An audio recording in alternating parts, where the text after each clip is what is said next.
Okay, welcome to the Asheville City Council meeting. If everyone could just take a moment first to mute your cell phones. I've been warned that they turned up my mic, so I'm supposed to stay away from it slightly. So just let me know if I'm getting too loud here. If you want to speak on any item on the agenda, please sign up at the desk that's right outside in the hall. If you didn't sign up and you change your mind and you want to speak, just go ahead and go outside and sign up, and they'll continue to bring me a speakers list, so I'll be able to call on you. We're going to begin by reciting the Pledge of Allegiance. Please rise. I pledge allegiance to the flag of the United States of America and to the republic for which it stands, one nation, under God, indivisible, with liberty and justice for all.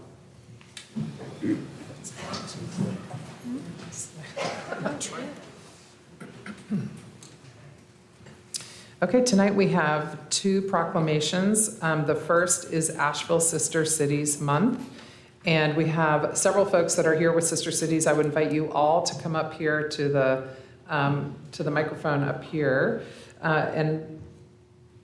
Okay, I'm gonna stay back over here.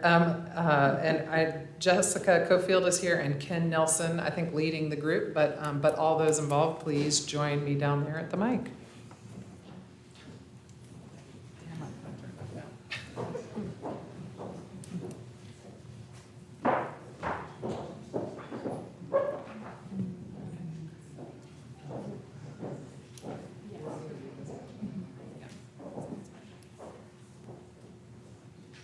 Is this on? Yep. Okay, I also want to highlight, we have our former mayor, Terry Bellamy here, who was a big participant with Sister Cities, so I'm glad to see you here. And I'm sure they are too. It's, who knows what cameras. I'll just stand around and read this to you, okay. Whereas a national Sister City movement emerged in 1956 when the U.S. President Dwight D. Eisenhower convened a White House conference on citizen diplomacy. And whereas Sister Cities International helped to further understanding at all levels of the community on a continuing and long-term basis, and help citizens of paired communities become directly involved in international relations and unique and rewarding exchanges, and participate in projects that benefit everyone. And whereas in 1990, Asheville established a Sister City relationship with Vladikavkaz, capital of North Ossetia, and in 1992 officially became a nonprofit incorporated under the umbrella of Sister Cities International. And in 1994, Asheville established a Sister City relationship with San Cristobal de las Casas, Chiapas, Mexico. And in 1996, Asheville established a Sister City relationship with Saumur, France. And in 2004, Asheville established a Sister City relationship with Karpenisi, Greece, capital of Everetania Prefecture, from which approximately 70% of Asheville's 150 Greek families trace their roots. And in 2005, Asheville established a Sister City relationship with Valladolid, Mexico. And in 2008, Asheville established a Sister City relationship with Osogbo, Nigeria. And in 2017, Asheville established a Sister City relationship with the towns of Dunkeld and Burnham in Scotland. And whereas Asheville Sister Cities has previously twice been awarded the best overall program in the United States for cities with populations under 100,000 by Sister Cities International, and through projects and exchanges with Asheville Sister Cities, it has become a significant presence in our community. And whereas Asheville Sister Cities maintain strong bonds and exchange messages of support throughout COVID-19 pandemic with their sister cities, has strengthened ties with our own community, and has plans for renewed upcoming delegate travels to and from Asheville. And whereas we celebrate 30 years of promoting citizen diplomacy between Asheville and our sister cities around the world to further the message of peace and understanding between individuals and communities through the foundation of friendship. Now therefore I, Esther Manheimer, Mayor of the City of Asheville, do hereby proclaim October 2022 as Sister Cities Month in the City of Asheville, and commend its observance to all citizens. Congratulations.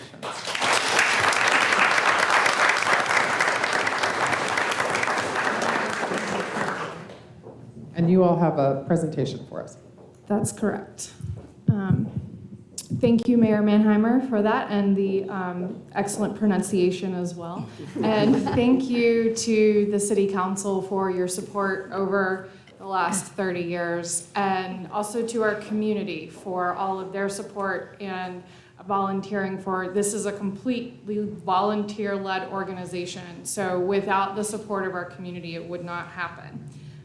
We have a quick presentation that just kind of gives a quick history on the 30 years. So what we're all about is promoting peace through people, one individual and one community at a time. This is an umbrella organization from the Sister Cities International program that many cities around the US and globally participate in. Our local mission is peace, understanding, and cooperation with these partnerships between Asheville and the cities, the 7 cities that Mayor Mannheimer mentioned, which we will see here.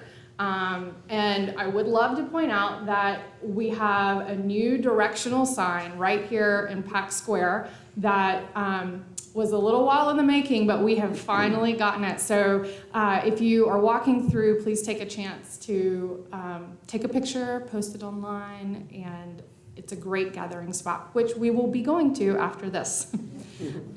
So we are celebrating 30 years. And this is a milestone that is really amazing for our community to have had these relationships for so long. And we continue to grow those relationships in the cities that we currently have the partnership in and in cities around the world. We are getting requests often for such an amazing town to be partnered with that Asheville is. So I'm going to let Ken talk a little bit about our youth engagement. We have 3 focus areas, and we'll promise to make it quick.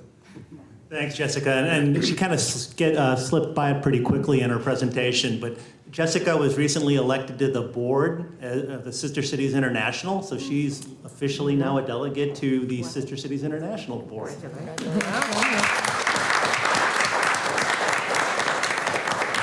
And it's an exciting time, obviously, coming out of the pandemic. I was the past president that had the joy of being president during the pandemic, when basically I scheduled a lot of things and canceled a lot of things. But we did stay relevant, and we really do appreciate the city and everyone, the volunteers working with us as we work through the challenges that the pandemic provided. One area that we focused on is youth engagement, as Jessica mentioned, and we have engaged on multiple levels, everything from pen pals on a younger level, all the way to professional training through AB Tech with student chefs. So the last project we were working on right before the pandemic, February of 2020, if you can recall, was we hosted a delegation of 32 high school kids from our sister city in Saumur, France, through the Franklin School of Innovation, as well as UNCA and Asheville High. We managed to have a really nice event for 10 days. They got a real taste of Asheville. And then, of course, our kids were supposed to go to France, and the world shut down.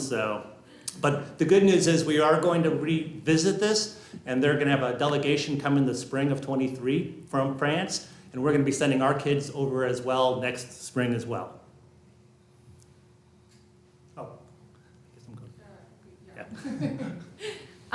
So our second focus is citizen diplomacy, and you heard that mentioned a couple times, but citizen diplomacy is really connecting on the personal level, leaving the politics aside and really trying to understand one another in the culture that they're present in. So it involves travel, it involves awareness and education, and going into a place where you're not going to just check off the highlights, but you really want to understand the community, and you want to understand the people that are there and their belief system, and really connecting on a level, breaking bread together, essentially. But there's some pictures from many of our travels over the years and more recently as well.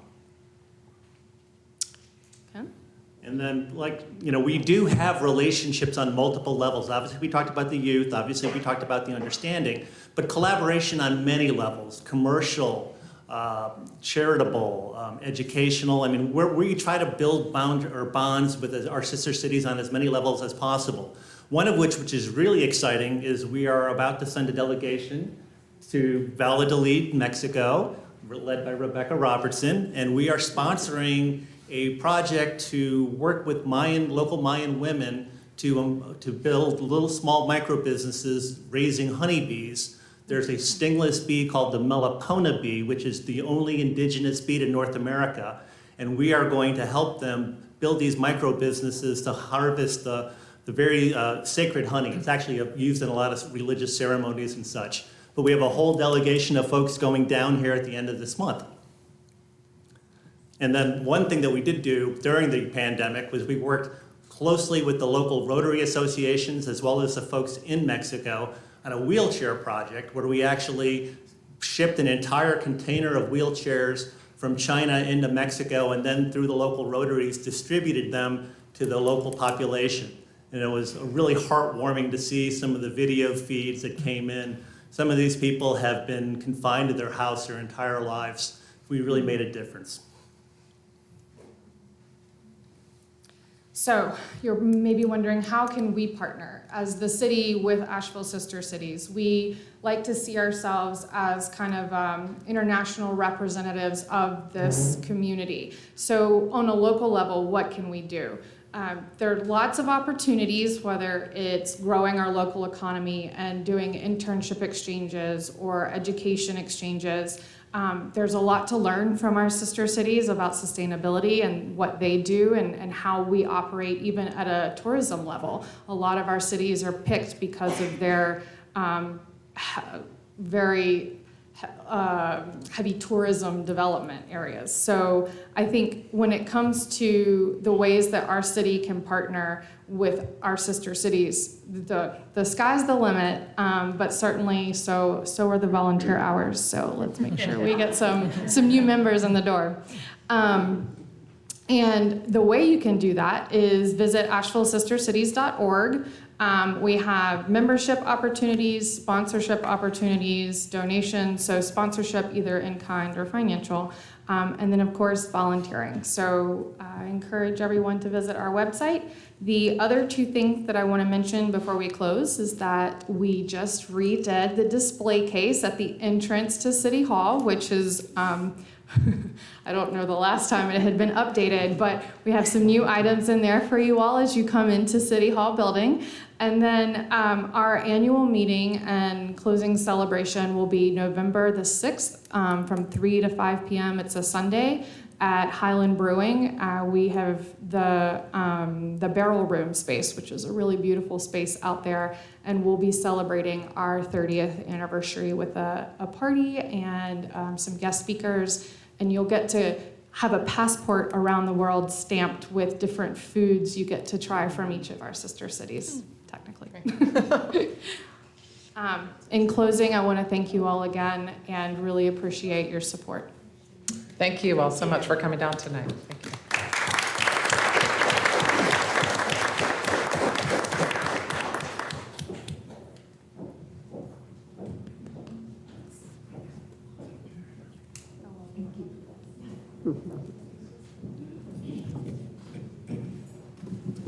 Okay, our second proclamation tonight will be read by Councilwoman Kim Roney, and it is in support of efforts of the Tribal Council of the Eastern Band of Cherokee Indians to restore the name of Kuwohi. Someone will hopefully tell me how to properly say that.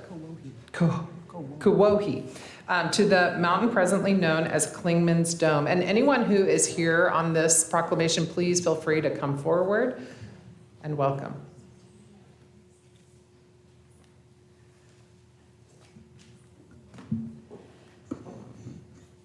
Whereas the city of Togiasti, Asheville is committed to creating an inclusive community that celebrates diversity and ensures all residents have equitable opportunities to lead healthy, peaceful, safe, and sustainable lives.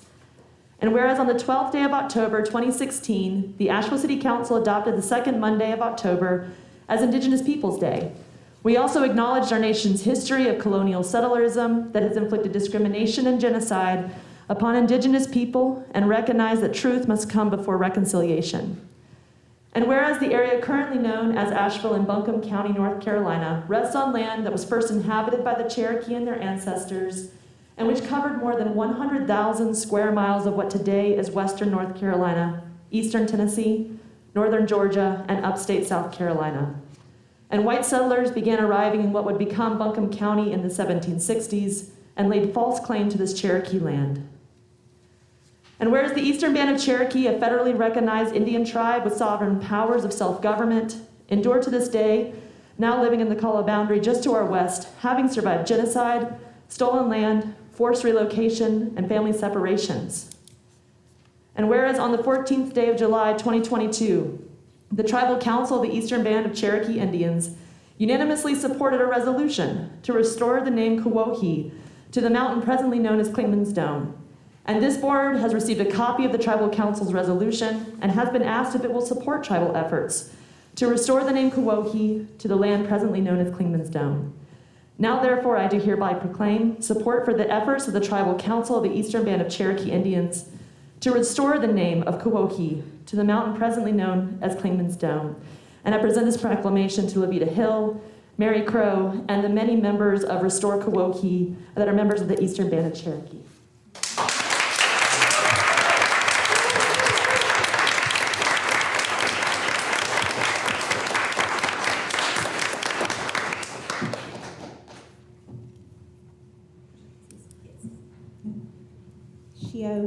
My name is Levita Hill. I am a member of the Eastern Band of Cherokee Indians. And first of all, thank you all very much.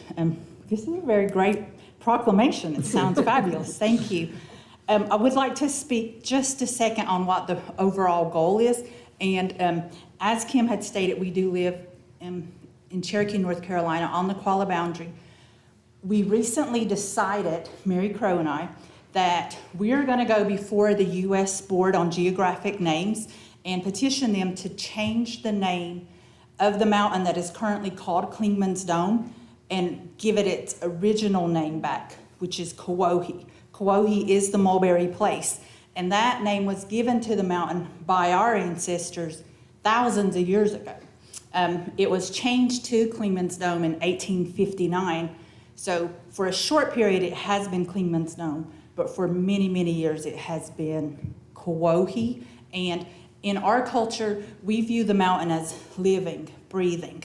This is a gift. And we feel that restoring its rightful name, Kewohee, is essential for our people, for reconciliation, for, some of the things that Kim touched on here. So I'm here tonight to say thank you, and thank you for giving me just a little bit of time to share a little bit of the history as to why we're doing this. Mary, would you like to say anything? Hello, everyone. My name is Mary Crow. I, too, am a member of the Eastern Band of Cherokee here on the Qualla boundary in Cherokee, North Carolina.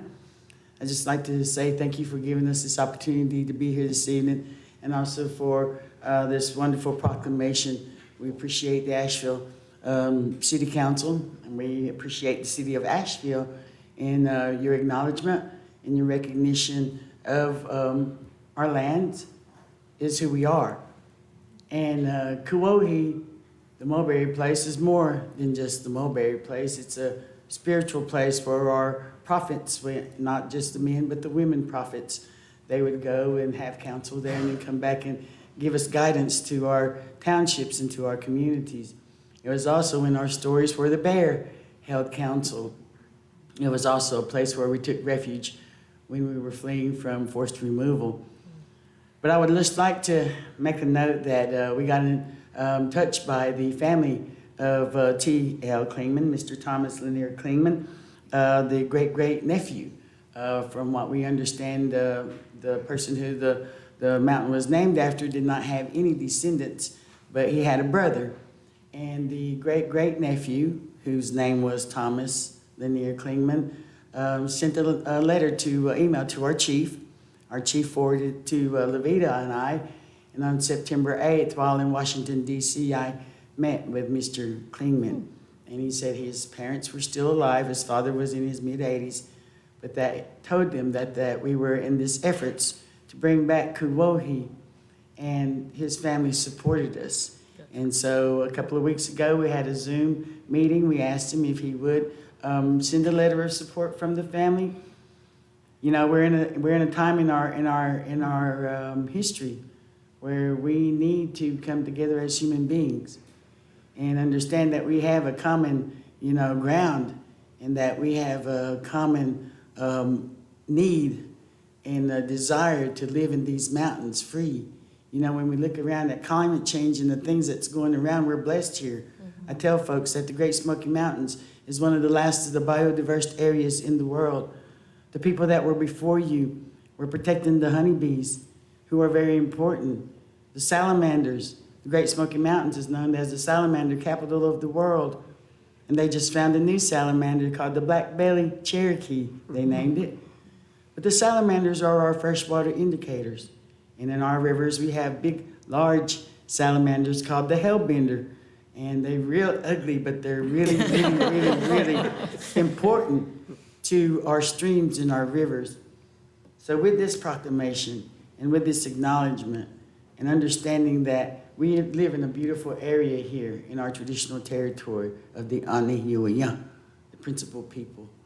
And the principal people meant that we weren't better than anyone. It meant that we were to strive to hold the principles of life and the principles here on earth. And so with that, I thank you, because this is very important to the work and the principles that we're trying to do to bring back this peace to our people. I'm not a fluent Cherokee speaker, my father was, but this allows our community to heal. This allows our community to understand exactly who and what we are to this land and to this area. And with that, I thank you. Thank you. Thank you. Thank you. Thank you, and thank you for the work you're doing.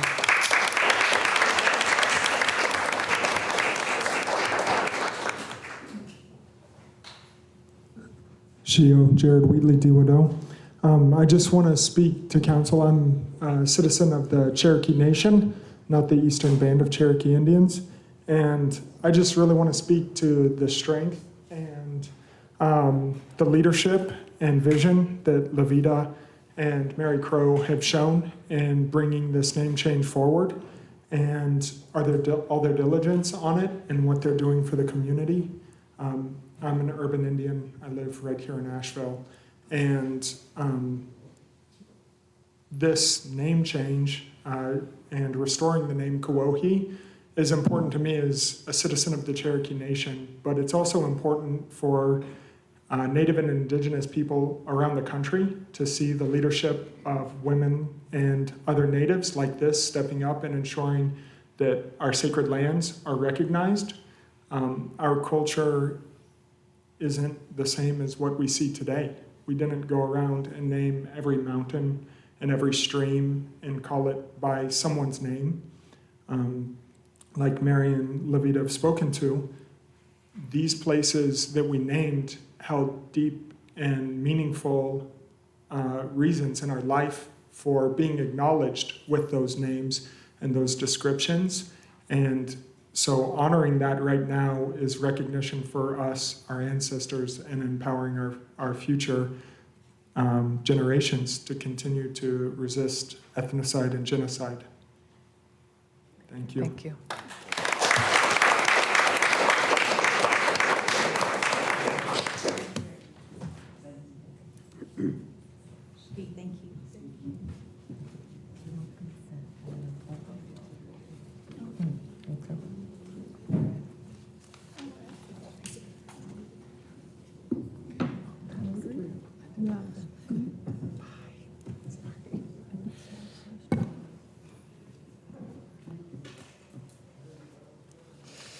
Okay, next we're going to move on to the consent agenda. Do I have questions, comments, or a motion to approve the consent agenda? I do have a comment on Dear. consent item E is now Please. the appropriate time. So consent item E is the lease for parks and maintenance, a new facility. I want to bring that to your attention because this is really righting something that was promised to the East End community quite some time ago. I had the opportunity to speak with folks in the neighborhood association, and when I tell you they are thrilled, it would be an understatement. So they asked that I thank you, Deborah, the city manager for your work on this as well as staff. And in fact, when I was at church Sunday, someone approached me. Their family has lived on Hunt Hill Place for many decades. I remember they were living there when I was a little girl. But what practically everyone from the association mentioned to me was they wanted to really thank you, Gwen, for the hard work and your efforts in this regard. So they are particularly thankful for this in particular, but your work for a number of years now on council. Thank you. Are they speaking of your DOT wrangling abilities? Well, I'm not sure I'm ever too successful, but I have a little bit of Yes. success. Well, that's very nice. Any other, but I still need a motion or questions, comments? I'll make a motion to approve the consent agenda. I'll second. All right, I have a motion and a second. We do not have anybody signed up to speak under the consent agenda. All those in favor, please say aye. Aye. Any opposed? Okay. All right, we're going to move on to the next item on our agenda, which is the manager's report under presentations and reports. And I'll hand it off to the city manager, Deborah Campbell. So thank you and good evening, everyone. The manager's report is an employee recognition, and there is nothing that gives me more pleasure than recognizing city employees. And so tonight, we have the opportunity to recognize someone who has been recognized for a state award. So City of Asheville employees are heroes in lots of ways, and we're pleased to acknowledge their exemplary work all the time, but especially when employees either do something or are recognized for extraordinary work. So tonight we recognize Public Works Fleet Manager Jake Clote for being honored as the 2022 Fleet Manager of the Year for the state of North Carolina by the NC chapter of the American Public Works Association. So can we just take a moment to just...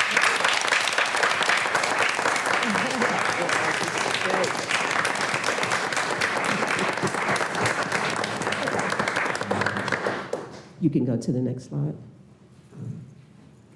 So Jake has been a vital member of the City of Asheville since 2012. He was promoted to Fleet Manager in the Public Works Department in 2019. During COVID, he was working from home. Well, working from home was, no, Jake didn't work from home because he couldn't, because he's a Fleet Manager mechanics. Employees had to continue working on site to repair essential vehicles and equipment for emergency responders, sanitation, and water. Jake was diligent in keeping his employees and customers safe and implemented many safety procedures and regulations. The COVID virus was never spread among Fleet employees. Fleet was able to keep all city departments on the road and safe, maintain vehicles and equipment. Next slide, please. He has gone above and beyond the call of duty and truly cares about the well-being of all his staff and the impact of the work performed by Fleet. Jake is dedicated to his career while also keeping his family a priority. And Jake has his family here, and I want to recognize his wife, Leslie, and they are the proud parents of twin boys, Asher and Maverick.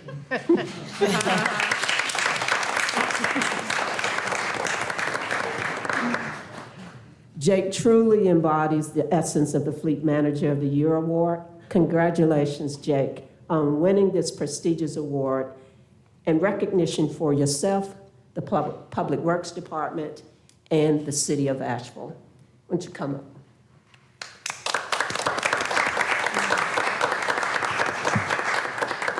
So thank you, Jake, for 2022 North Carolina Fleet Manager of the Year. We also have Greg Schuler, who's the Public Works Department Director. And I want to come down and shake hands.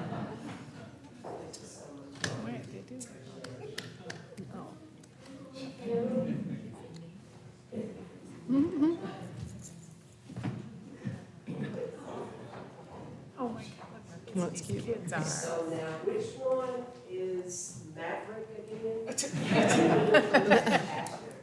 Thank you all so much.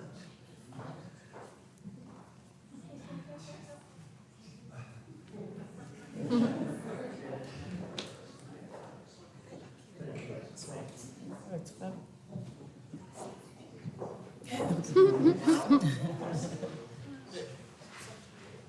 Mayor, Vice Mayor, City Council, thank you for having me here today. Thank you, Ms. Campbell, as well. I owe a great deal of thanks to my department director, Greg Schuler, our Public Works Director.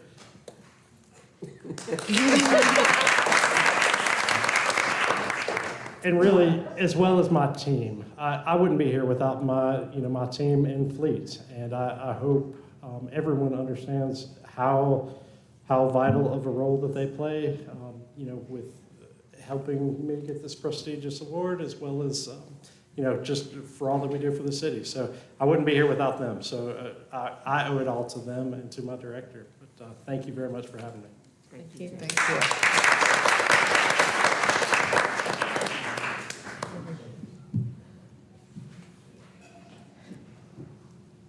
Greg, is there anything that you wanted to add? All right, so that concludes the manager's report. And again, thank you. Appreciate it, Jake, and your family. Okay, thank you very much. And This thank is you, your Dan, moment to for escape with your small children. doing the digital.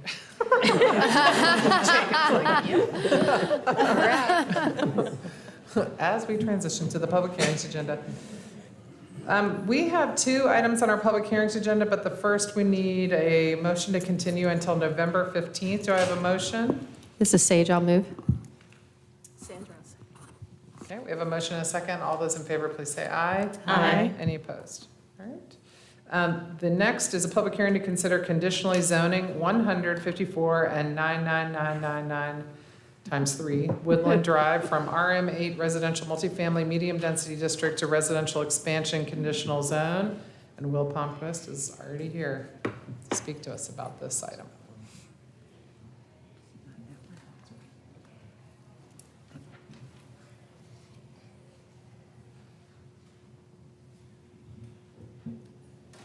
Good evening, Mayor, members of council.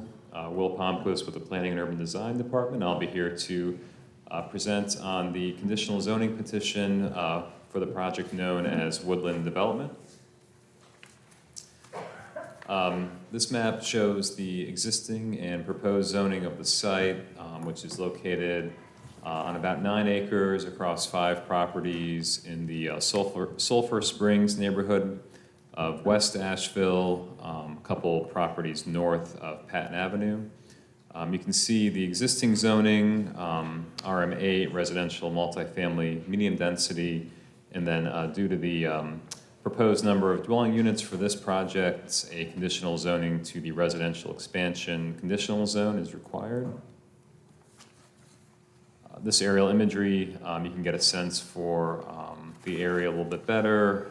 You can see the existing site is mostly grassy kind of meadows with some trees, and then one single-family house on the site, surrounded to the north and west by mostly single-family homes, and then to the east and south by commercial and light industrial uses.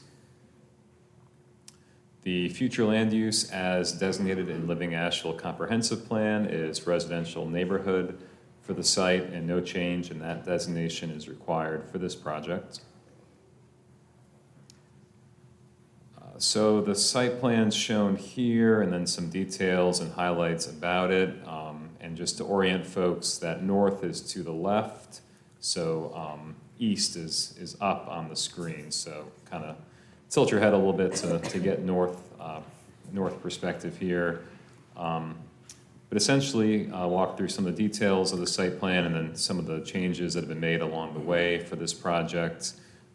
What's being proposed is 72 dwelling units located across 10 groups of 2-story attached townhomes. The townhomes are proposed to be subdivided onto individual lots, which effectively make them single family according to our zoning code. So that is the the way that they're evaluated against the technical requirements. Total of 177 parking spaces, 72 of which are garage, 72 of which are driveway, and then there's 37 additional spaces for guests and visitors located in the center portion of the site. And then that total is between the minimum and maximum required parking for residential expansion based on the number of units. There's also a 5-foot wide sidewalk with a 5-foot wide planting strip proposed on the northern side of the entrance drive, Woodland Drive, located along here, and then 5-foot wide sidewalks internal to the site. And that all meets what's required for single-family development in residential expansion zone. A gravel walking path is proposed that kind of parallels the creek that's on the western side of the site, which eventually meets up with the sidewalk near the entrance drive. One of the newer changes includes a cross-connectivity easement located in this corner of the site, which is the southeast corner, bordering the property currently owned by the Fraternal Order of the Police, with the idea that if that property to the south were to ever redevelop as a residential development, then an easement road or a access road could be built between that site and this site and through that site to the south, which would add another point of connectivity, which is currently not proposed. The only point of access is that Woodlawn Drive extension coming out of the southwest corner and then into the site. Other aspects of the site include required landscaping, which is provided, open space standards, which are surpassed by about 1.25 acres, and then tree canopy preservation standards, which are met, majority of which through the preservation of trees on site. So just wanted to highlight, actually I might highlight some of the other changes as well on this site plan. So during the iterations of the Planning and Zoning Commission's review of the project, the applicant also added a kind of redesigned the center plaza public space of the site, added a playground, and added more room for recreation in that area. They also propose bike sharrows now on this entrance drive to help kind of alert motorists to share the road with bicyclists, and then also the cross-connectivity easement and the aforementioned proposed subdivision. So a couple changes since the project was reviewed a couple weeks ago, or just last week at the October 5th Planning and Zoning Commission meeting. The major change is that 10% of the units are proposed to be affordable for those earning 80% or below the area median income, and then half of those units, 4 units, would accept housing choice vouchers. And this is an increase from the previous proposal, which was only for 5% affordability of the units and half accepting vouchers. And then there's also some updated architectural renderings we've received, which show a little more detail and overall improved design aspects and materials proposed. Just want to highlight a couple things in the landscape plan. You can see the proposed tree plantings as required, which include requirements for things like street trees and parking lot screening. One aspect of the project that I'll also mention in a second is the landscape buffer, which is shown in this kind of hatched line around the perimeter of the site. This is the property buffer that's required when residential expansion zone is adjacent to other residentially zoned properties. So in this case, that's to the north and the west. And there are a few sections where a couple modifications required that are easier to talk through on this slide. One of which is that the proposed landscape buffer is a type A buffer, which is 20 feet wide. Essentially, that's a multifamily standard, which the project was initially being reviewed under. Being single family, they are required to provide a 30-foot wide buffer. So they're seeking a modification to keep the formerly designed 20-foot wide buffer instead of the 30-foot wide buffer. And then there's about 200 linear feet where there are MSD easements, where you can't plant trees on kind of the eastern side of the site, western side of the site. And then some relief to the buffer requirement where the driveway comes in at that property, and just kind of the geometry of that street, and then sidewalks and street trees. A buffer there is not feasible. And then just briefly want to show the stormwater plan. There are some aspects of the project which reflect a more traditional approach to stormwater treatment. It's hard to see on this plan, but there are a number of catch basins proposed throughout the site, which obviously collect stormwater and then direct it into the MSD stormwater system off-site. But there are also a couple of proposed features regarding stormwater that reflect best management practices, which is the proposed biobasins. And they're shown in the center of the site, beneath the concrete plaza here, and also in the kind of southern westerly corner of the site there. And these are features, they're engineering elements that help to kind of slow the flow of the stormwater, treat the stormwater, and improve the quality that then goes off-site, and mitigate any larger contaminants or debris that could end up otherwise in the stormwater basin. There's also a 30-foot wide buffer off of the banks of the stream, which is located on the western side of the site that the project is adhering to as well. So some of the building elevations that are submitted here, there are a couple different products being proposed, one of which is a wider model townhouse on top, and then a more narrow products of townhouse on the bottom of the page. You can see there are 2 stories with garages facing the front of the building. And then these are some updated renderings of how the proposed buildings will look in relation to each other, to the site, the proposed sidewalks. You can see a little more details about the materials proposed, being mostly siding, kind of a mix of vertical and horizontal siding, some brick veneer, features on the kind of first floor and garage elements.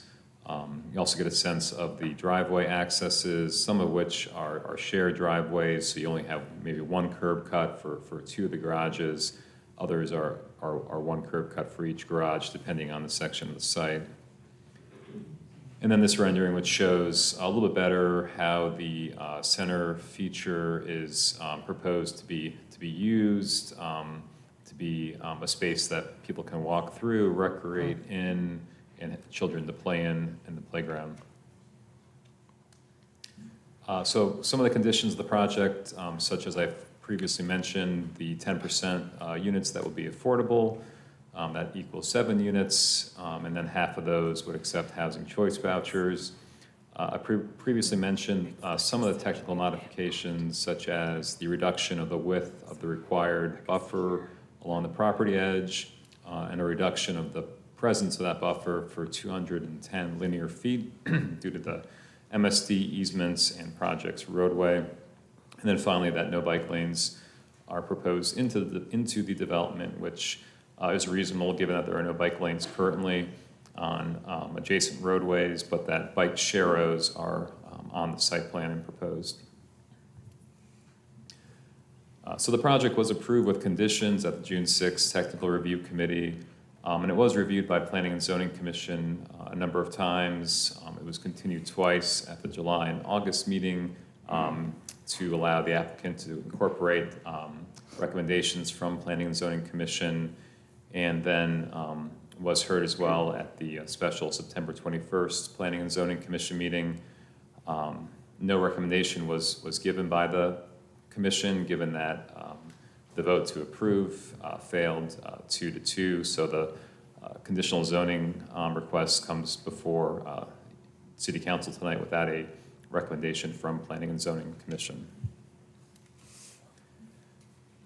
In relation to the project's adherence to the Living Asheville Comprehensive Plan, staff does find that the project is consistent with the future land use map, which is residential neighborhood, in that it provides more housing diversity, such as accessory apartments, duplexes, and other types of small-scale infill housing, which is how that land use category is envisioned to be in the future. Staff also finds that the project supports a number of goals in the plan, such that it meets the goal of encouraging responsible growth by prioritizing greater densities of development overall and throughout the city as appropriate. It increases the diversity, increases and diversifies the housing supply in that it increases the housing supply in existing residential neighborhoods at greater densities and with a diversity in building types. It also celebrates the unique identity of neighborhoods through creative placemaking by providing contextually appropriate infill development and a variety of housing types. That's kind of thinking more through the kind of scale of the proposed townhomes, that they're 2 stories, relatively similar to the existing single-family houses nearby, and the materials are generally consistent with what you see around the neighborhood at those houses as well. And therefore, for those reasons, staff recommends approval of the proposed conditional zoning. I know the project team has been in conversation a lot with the neighborhood, and we've been obviously had a lot of comments throughout the Planning and Zoning Commission review of the project as well. And I think staff's recommendation is based on the facts that not every project perhaps meets every goal in the city's comprehensive plan, but in balance and weighing the pros and cons of the project, staff feels that the pros of the project in providing infill housing, which is desperately needed on a somewhat difficult site with limited access, topography challenges, outweigh any of the cons of the projects. So and that kind of pro and con of the project is reflected, I think, in the Planning and Zoning Commission's kind of split vote on the approval. But overall, staff does recommend approval of the proposed conditional zoning. And that concludes my presentation. I'm glad to answer any questions. We also have the applicant team with us here tonight. Okay, and do they plan to present as well? I believe they do. Okay, I had a couple questions for you before we hear from them. One question we always get, and I understand on this project, it's not clear if it's going to be rental or sale or a combination of rental and sale of some of the units, is whether or not any of the units would be eligible to be a short-term rental. And I assume the answer is no, because we don't, from a zoning standpoint, we don't allow short-term rentals in anywhere except for one particular zoning classification, which this wouldn't be. That's correct? Yep, that is correct. Residential expansion does not allow for short-term vacation rentals, and they're not asking for that specific allowance in this plan. The homestay provision would still apply, so if folks lived in those units but wanted to rent out a bedroom or two, like they can in most districts, that would be an option still to help with additional income, but it could not be a short-term vacation rental in any of these units. Same as we have in our other neighborhoods. Correct, yeah. One concern raised is about the style of the townhome having a front-facing garage, and I understand the request is to move the garages around to the rear, make the street view of the units more sort of street activated, if you will. And what I understand is the response we've heard is, well, the topography is prohibitive in terms of I assume you could put far less units on the property and do something like that. But the way the site plan looks, this is internally situated, right? So you'd have to go into this development to see the fronts of the townhomes. Will the fronts be visible if you're not in the community? If it were redesigned or in the current design? Or just in the current, if I'm a neighborhood resident, I don't live in the community. Yep. it seems like it would be hard to see the front of the townhomes. Yeah, I mean, depending on where you were, I think I can't speak to the viability of a redesign, but as proposed, the townhouses certainly kind of face into each other. I'd say it's good that they do face each other as far as a community design perspective within the development. There's a lot of screening to some degree along the rear yards of some of the adjoining households, so it's hard to say how much they would be able to see from their backyards to the backyards of these townhomes. Redesign the site could, if the roadway was on the exterior and the houses and townhomes are more central, could kind of flip that equation a little bit. It would also maybe introduce additional light pollution with vehicle turning movements and that kind of thing as well. So, I think maybe there are pros and cons of either design.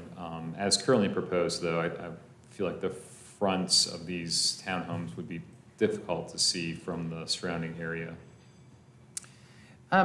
One of the other concerns raised was about allowing allowing the applicant not to adhere to sidewalk requirements, and I'm a little. So one of the statements is put sidewalks on both sides of the street, and maybe we'll have to get some clarification. Do you know what that's with reference to? Is that talking about the entrance, or do you know what that? Yeah, that would be based. I assume that comment is based more about the sidewalks along the Woodland Drive kind of entranceway where there's only one sidewalk proposed. Essentially, the short answer is that given I believe it's based on the number of proposed vehicles on that roadway and the fact that it's being viewed as a single-family development in the zoning regulations would be that sidewalk is only required on one side of the road. So this was a technical modification earlier when the project was classified as multifamily because that requires 10-foot wide sidewalks and perhaps on both sides of the road. After the project proposed the condition that every townhouse would be subdivided on an individual lot, it would basically be single family. The residential expansion district states only 5-foot wide sidewalks are required, and then our standards and specifications design manual has more details about sidewalks, which basically states that it's only required on one side of the street if certain conditions are met, such as they are with this project. Okay. Hey, everybody, if you have an open seat next to you, raise your hand so people know they can go sit next to you. Thank you. I'll hold up my asking you more questions. Does anybody else have any questions before we hear from the applicant? Anybody? I have a couple. So this is a very car-centric project. There's a garage in every spot, and there's not enough sidewalks, and there's no bike lanes. I think that speaks to the situation of today, but not the situation for a hopeful future. So I guess because I'm seeing this twice now, 2 consecutive city council meetings in a row, where we see projects that note that there's no opportunity to safely bicycle in the neighborhood. And I think that our neighbors deserve resilient options for transportation. Also, this project is 0.7 of a mile from the WE2 bus lane, which is our bus route, which is one of our later and more frequent routes. So I guess my concern is not just for this project, but like what's happening on our side that we're not getting what we need for our neighbors. And then the thing that I ask, because I ask it every time, is what are the opportunities for renewable energy for this to be a neighborhood that helps to meet not only the future needs of this neighborhood, but also help us meet our carbon reduction goals? Sure. Thank you. I'll let the developer speak to the last question. I believe they were looking into some solutions to potentially allow for future solar hookups if possible, but I don't have any updated information on that, so they might be able to speak more about that. If you want me to try to address those other questions, thinking more about alternative transportation networks throughout the area, it's something that staff did look at and talked about with the development team and the public as well. It's tricky with transit to try to designed for something that's not there yet. I think if there were, bus amenities or a bus route in the neighborhood, then the project could have thought more about how to try to tie into that tie into it at all, given kind of the isolation of the site and distances to the closest bus route and bus stop. There were really no features like that incorporated. So for the benefit of the public, I'll just say that 0.7 of a mile from a frequent and late bus stop is a lot better than most places for transportation by transit. And that I've been farther from in this direction of West Asheville and had to gone farther, and I wasn't alone. So I know that our neighbors will expect better of us than the excuse that the bus isn't closer when it's closer than a lot of other opportunities to develop housing. Sure. Thank you. Mm-hmm. Anybody else have any questions? Okay. Does the applicant want to, it's optional, does the applicant want to speak on this? I feel like this microphone. It's back here.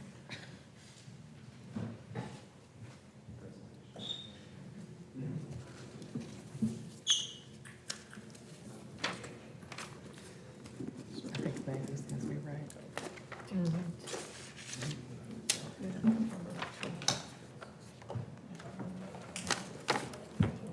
I don't think it'll be that long. Good evening, Mayor, Vice Mayor, staff, and attendees and staff. My name is Derek Allen. I'm an attorney at Allenstall and Kilbourne. I've been working with the development team and the engineers on this particular project. And start at the end with Councilwoman Maroney's questions concerning renewable energy options. We are committing to adding charging stations, and we're willing to put that in as a condition. And we are working with a solar consultant, not just on this project, but they're making a company-wide change. Trilogy, who's here tonight, and I'll introduce them in a second, to look at solar as an option on all their clubhouses and all their projects going forward. So we appreciate that suggestion, and this isn't the only project they're doing in our community, both inside the city limits as well as in Buncombe County, and we'll be looking at that on each one of our projects. As I said, my name's Derek Allen. I do have the development team here, John Boniface and Stephen Freeman. They're from Trilogy. Daniel Hyatt and Derek Butler from Wade Trim. Those are the engineers and design team on this project. Mr. Palmquist did introduce those two amendments, the 10% affordable housing with at least half of that, and so we rounded up to 4 on accepting HACA vouchers. And the renderings that was added intended to be added in as a condition, as well as our commitment to having charging stations on site. There was an article today in the Citizen Times about the missing middle and infill projects, and specifically referenced townhomes. Perfect timing. This is exactly what this is.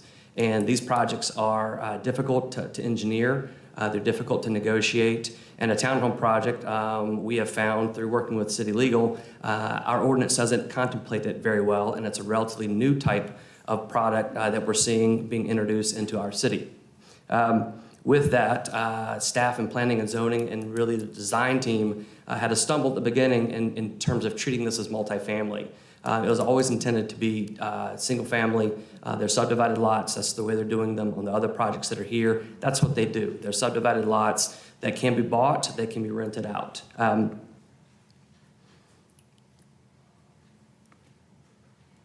In terms of the proximity to the bus line, we think that's a plus. The 0.7 miles, I agree, that's a short distance. We also like the proximity to a transportation corridor. In addition to the transportation corridor, its proximity to Patton, the industrial there between Patton and the site, and the railroad and the industrial uses, those parts we think make this a very good transition project from Patton to industrial to this, which is a more dense living to detached single-family traditional homes. So we really view this as a transition swing project, again, part of that missing middle we've been talking about. This project is not asking for city assistance through Luigi. So the 10% affordable housing is a commitment that's on the backs of the developers and only the developers. And one of the things that's come up recently on some of these projects that have affordable housing commitments is that they're typically encouraged in terms of the math to do studios and 1 bedrooms. These aren't studios or 1 bedrooms. These are 2 and 3 bedroom homes. And so in terms of the affordable housing bedrooms, you're getting 2 and 3 times the bang for buck in terms of that commitment. Density, we're asking for half of what's permitted. Open space, we're providing more than double than what's permitted. Impervious, we have less than half of what would be permitted with a multifamily traditional project. And as we've gone along through this, and planning and zoning staff and then our planning staff have realized that this is a single family home, we've been asked to commit to a lot of different things along the way. And we've tried to meet all of those. We've evaluated all of them, and we have incorporated the following. One was figuring out how to do the subdivision. So we've made that subdivision part of a condition to the development. If that doesn't happen, the project can't go forward. It's a condition to development. We were asked to include a playground interior to the project, and that will come up in a second about having exterior parking on the outside. I'll address that in a moment. We were asked to include a nature trail along the lower perimeter of the property, and we did that. We asked for future connectivity to Mr. Oney's concern about looking towards the future. We're providing connectivity to one of the parcels. We tried to provide it on both sides, but the property is deed restricted on that side to not have any connections allowed. So again, that's one of those difficult things you see in an infill project, is dealing with those realities. And we're asked to improve the pedestrian connectivity. Again, that goes to our middle. Addressing the mayor's question about having rear load townhomes and having the garages in the back, that's their preference for this kind of project. We tried every which way to do it, but we were also being asked a couple things at the same time. Preserve the existing trees that are there, particularly in the northwest. If we put the road on the outside, it doesn't allow us to do that. It almost doubles the amount of impervious area. We start to deal with light intrusion going off of the property onto neighboring properties. Those neighboring properties will be the ones who saw all the garages at that point. And at the same time that we were being asked to put the garages on the back and the road on the outside, we were being asked to expand the middle park section that you see up on the rendering here, and to include a playground. And so something had to give there, and this was the best way, we think, to provide that housing, to provide the affordable housing, to provide it in a way that made sense, and have a cohesive neighborhood that's in and of itself. In terms of your specific question of who would see these front-loaded garages, it's going to be the residents of this community. So if they're coming into the community, they're coming in with their eyes wide open as to what it's going to look and feel like. With that, I'll conclude my presentation and open up to any questions you may have of me or our planning staff. Questions? Yeah, I guess my one question is, why not take it back to planning and zoning and make this less car-centric, and for everybody who uses all modes of transportation, and work on the solar and bring us a really resilient project?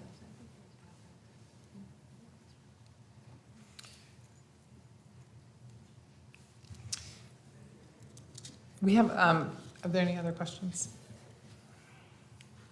We have a number of people signed up to speak under this item, so we'll move. I will ask one question real quick.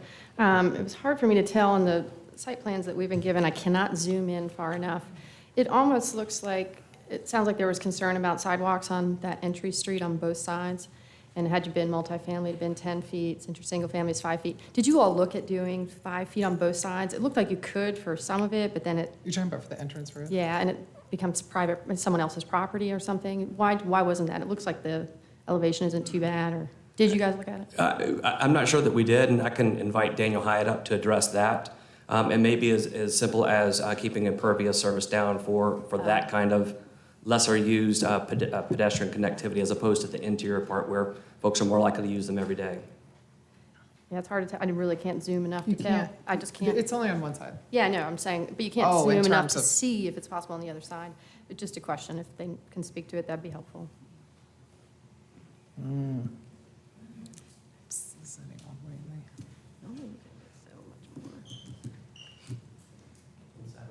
Yes. So thank you for the question. The entryway is a challenge. This is an extension of Woodland Drive, but the right-of-way is very narrow. It actually narrows where it intersects our parcel. And the geometry making the left-hand turn and then the right-hand turn, meeting the horizontal requirements and the vertical requirements as it relates to the side slope grading and that sort of thing, an additional sidewalk would be challenging at best. Thank you. Yeah, I guess that's kind of what it looks like, as if near the townhomes themselves, it's possible, but as you get closer towards the entrance, it really, again, if I could zoom, I wouldn't have had to ask. Thank you. Thank you. Thank you.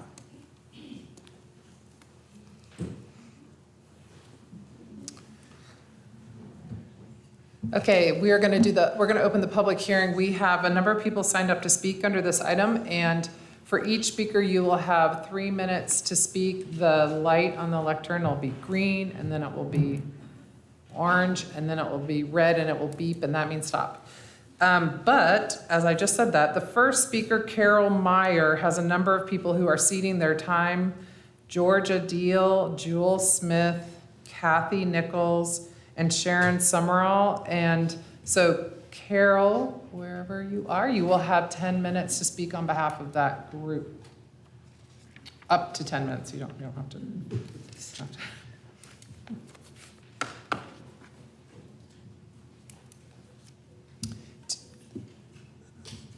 And that's your presentation up on the screen now? Yes. Yes, thank you. that's the first slide. Okay, thank you.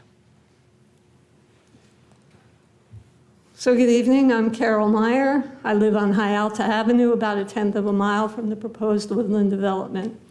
I'm here today as the contact person for the Sulphur Springs Neighborhood Association, which includes this development, and want to share with you 6 key ways in which the neighbors consider the development actually to be inconsistent with Asheville's comprehensive development plan.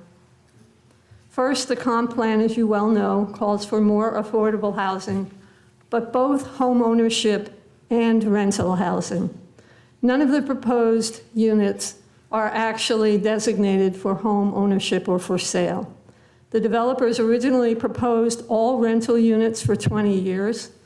When Planning and Zoning actually voted 6-1 against this proposal in July, developers immediately requested the continuance, during which they replatted the parcel to allow for sale of individual units. They did this so that the Planning and Zoning would agree that the proposed development qualified as single-family rather than multifamily housing, which meant that they did not have to comply with the more stringent requirements of multi-housing development. There's no requirement for the developers to sell any of the units, and given their original proposal of rental for 20 years, we assumed that these will be rental units for 20 years. The most essential need in Asheville is actually for efficiency in one-bedroom apartments or units. None of these proposed units are single bedroom or efficiencies. They're all 2 and 3 bedroom. How many of these 72 units are actually affordable? Well, news to us tonight, actually 7 of them are affordable, designated as affordable, but only 4 of these will accept vouchers. So how many of the remaining 65 units are actually affordable? Affordable is defined, let me advance the slide, sorry. Affordable is defined as equal to or less than 30% of Asheville's AMI for a family of 4, which is $72,500 a year. Do the math, and affordable in Asheville means about $1,800 per month for rental, including utilities. The current lowball market prices for 2 and 3 bedroom houses, forgive the typo down here in the corner of 1 and 2, that's actually 2 and 3 bedroom units, is $1,800 and $2,200 per month. Add to this $150 per month for utilities, and the 2 bedroom units are only affordable for those having incomes over $78,000 a year.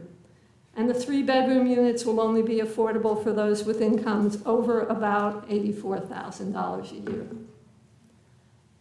The comprehensive plan emphasizes the need to provide affordable housing to a wide range of income levels. The intention here is not to set the low end of that range at $78,000 or $84,000 a year. The Sulphur Springs neighborhood of West Asheville is already renowned as among the most affordable in the city.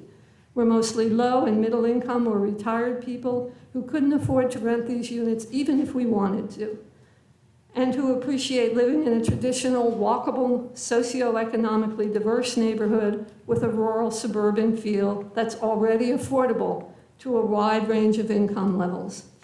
All this Woodland plan is going to do is gentrify our neighborhood while adding almost no affordable housing.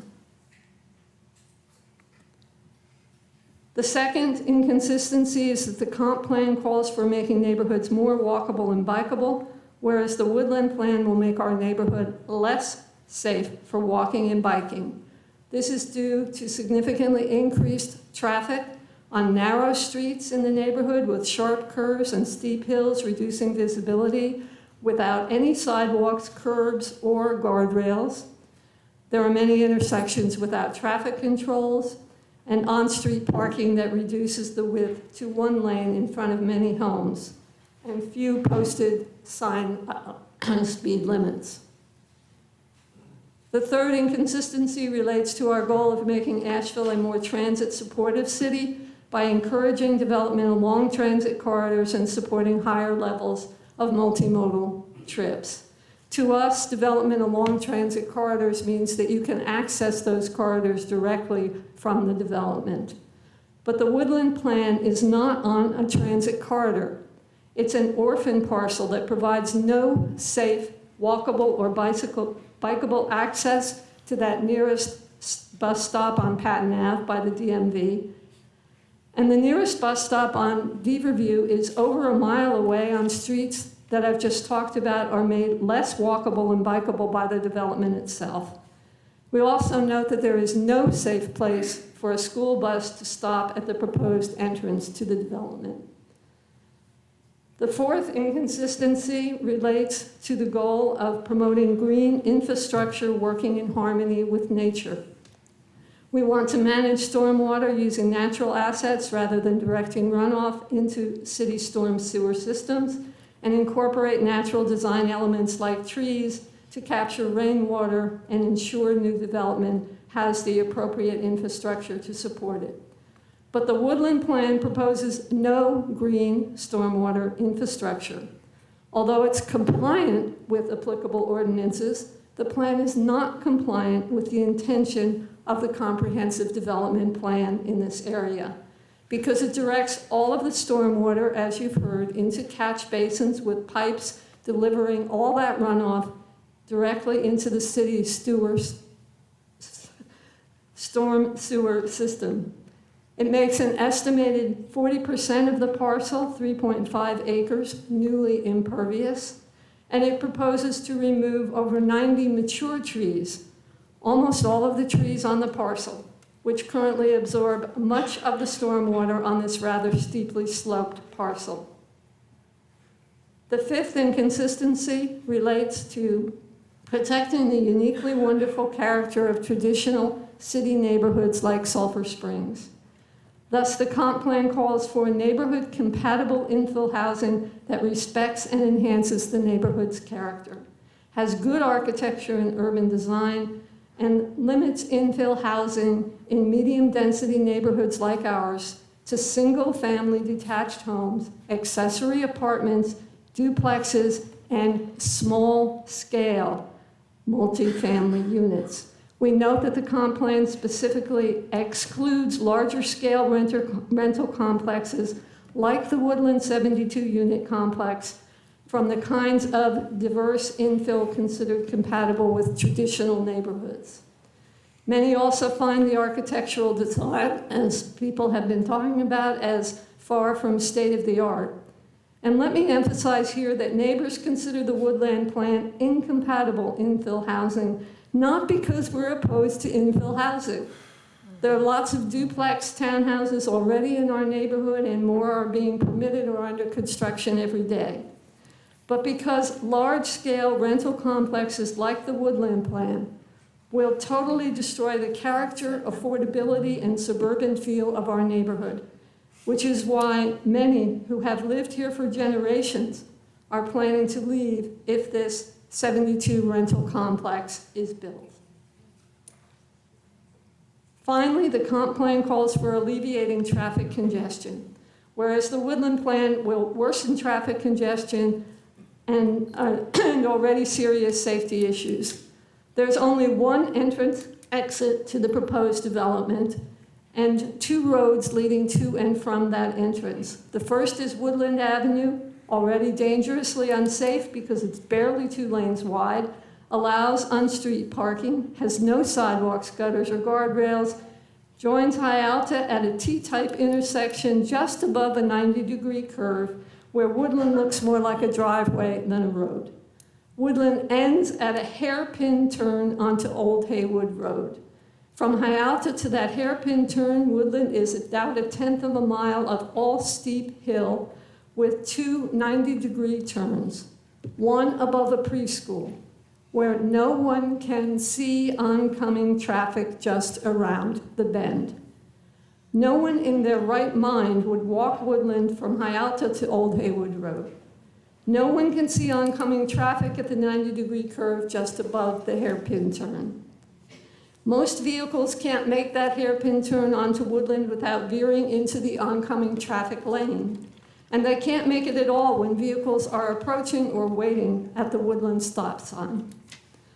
Adding over 100 more neighborhood vehicles to this already unsafe intersection is simply a serious accident waiting to happen, and actually a primary reason why most neighbors are horrified at the thought of approving large-scale development without any direct access to major transit. Shadow Lawn is the second road leading to and from the Woodland entrance. It's especially... Thank you. There's no way out on Shadow Lawn. Okay. That's safe is there any, or on deep review. do you have a printout of your presentation or any other way to hand it around? I believe she sent a copy of the PowerPoint to all of council. Okay. But I haven't submitted a copy of the actual wording.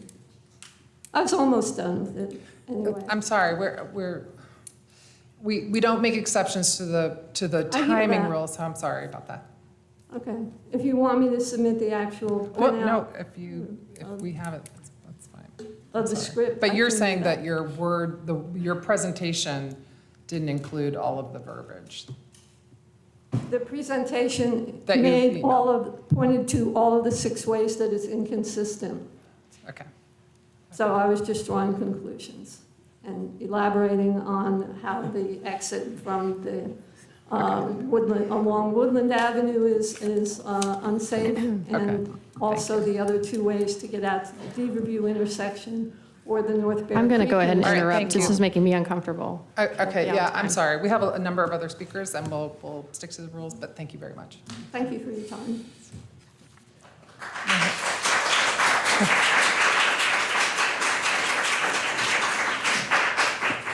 So one of our other rules is no clapping, and I'm so sorry about that. And plastic bag people, keep that in mind. I know you're going to feel it. So just do your jazz hands. I'm in agreement. All right, the next person signed up to speak is Liz, and I think it's LeBleu. Thank you. Wasn't sure if that was an N or a U. Sorry. Hi, everybody. Thank you for hearing me today. I'm Liz LeBleu. I live adjacent to the proposed development, and I can see it very clearly from my house, from my backyard. I have a wonderful view of this very pastoral hill that children like to sled down in the winter because it's a very steep hill. It's great for sledding. And I just wanted to re-emphasize, well, that's a redundant, but emphasize that this development, I feel so much progress in this room and forward thinking and just so much positive energy. And I feel like this development is not progressive at all. It is not serving those of us who live and work in Asheville. I would love to be able to leave my neighborhood and move somewhere else because my view is gone. But I can't afford to move anywhere else in this town. I'm a public school teacher. That's, So I feel like this development is not meeting the needs of those of us who live here full-time, who work, who travel to and from work every day, who do have to fight the traffic, who do have to think about our children walking on the streets. I walk back on Woodland Drive, back in that neighborhood all the time with my dog, and I cannot fathom how 150 more cars are going to possibly be able to utilize those streets. It doesn't even compute in my brain. There's no way.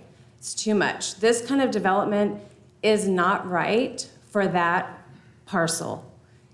Somewhere else is great, and I understand we need more options and we need more dense development, but this isn't the place for it. It's not sustainable. We have a creek that runs through that land. It's going to destroy the creek. It's going to destroy so much of the nature that's there already. And we can do better. Yes, I knew that that land was going to sell. It's a beautiful parcel. I knew it was going to sell. I knew it was going to get developed, but this is extreme. So I just hope that you'll take that into consideration when you're making your decision. Thank you so much. Yeah, there we go. David Moritz.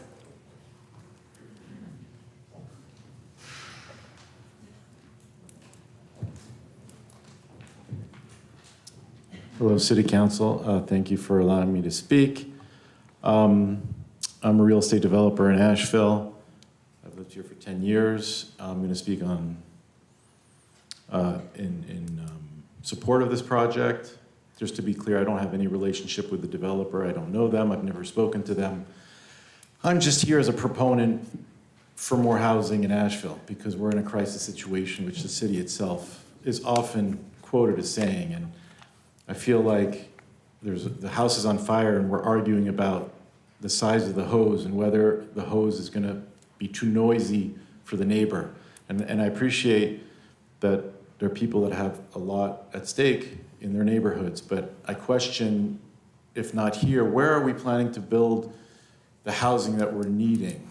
And I have never once been to an occasion for an approval of a project that didn't have major opposition. So I'm questioning where we're really going to build housing if not here. To me, the project looks good. I know there's some comments about the garage. The housing, this project is the end of a dead-end street, so no one who doesn't want to is going to go in there. And I'd like to basically not just use my words, but use the words in the Citizens Times article that was published yesterday. The city is undergoing a study to look at missing middle housing. If this is not middle housing, I don't know what is.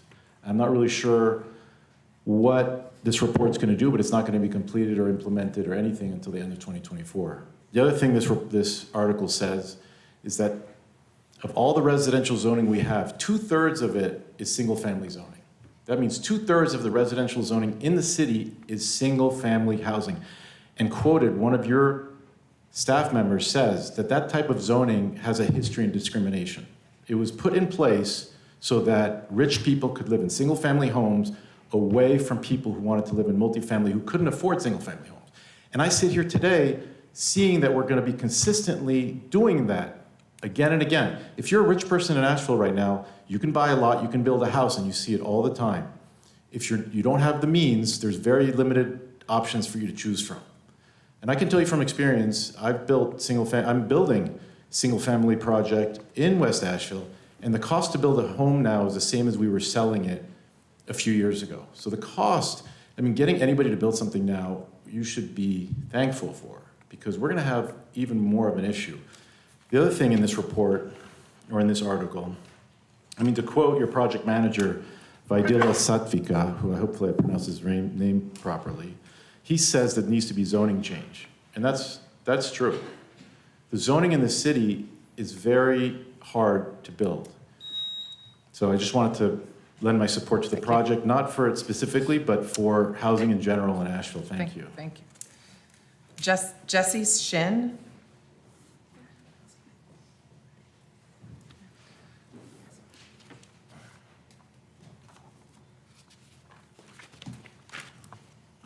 Hi, thank you. I'm a neighbor across the street from the development, and I'm opposed to the rezoning for this project at this location. Starting with the most personal reason, I'm concerned that the developer has not provided a rendering of what the development will look like from the perspective of mine and my neighbor's homes on Oakcrest Place, which face the backside of the units. From a larger neighborhood perspective, my biggest concern is the traffic impact, especially on Woodland Drive. I walk, jog, and bike in the neighborhood every day, as do many folks, including kids who play and ride bikes outside. This is in spite of the fact that most of the area doesn't have sidewalks, and many streets, including Woodland Drive, are essentially one-lane roads due to parked cars along the street. For me, the walkability of the neighborhood is its most important feature in terms of quality of life. The addition of more than 100 new vehicles making daily commutes would threaten the safety of walking, biking, kids playing, and even driving in the neighborhood, especially on Woodland Drive, which is the only way in and out. It's the way to access Patton Avenue. And as mentioned, there's a hairpin turn with limited visibility that's already dangerous without added traffic. I realize that if done thoughtfully and strategically, that infill can actually increase walkability in neighborhoods, but that's only the case where there are shops, workplaces, parks, schools, and bus stops close enough to walk to, with features like sidewalks and pedestrian crossings to safely get there. None of those things exist in this location. Future residents will be entirely car dependent because the location and design of the development does not allow for other transportation options. It's a car-centric design, no bike lanes, and as mentioned, there's no safe route to walk to the nearest bus stop, the one you mentioned that's 3/4 of a mile away. It's, there's not a safe way to get there, I've tried. In terms of what the houses do contribute, it is more housing, but it's mostly rental units that will not be designated affordable. It's not near parks, it's not near transit, and for those reasons, it does not contribute to the city's stated goals for the kind of growth that will best serve the citizens of Asheville in the future. And there are other parcels within our neighborhood where development is happening that are better supported by the infrastructure. There's still going to be some traffic issues, but at least these other parcels are located where there's suitable road access in and out, unlike at Woodland Drive. We know the city needs housing. We know increased density in appropriate locations is not a bad thing, but in terms of this project, unless the city and the developers are willing to make considerable investments in the surrounding neighborhood, if the infrastructure was there, the sidewalks, the pedestrian crossings to make this suitable and safe, if that happened, I'd have a different take up here, but without that, the location is not appropriate for increased density, and I ask you to deny the request. Thank you. Jared Wheatley.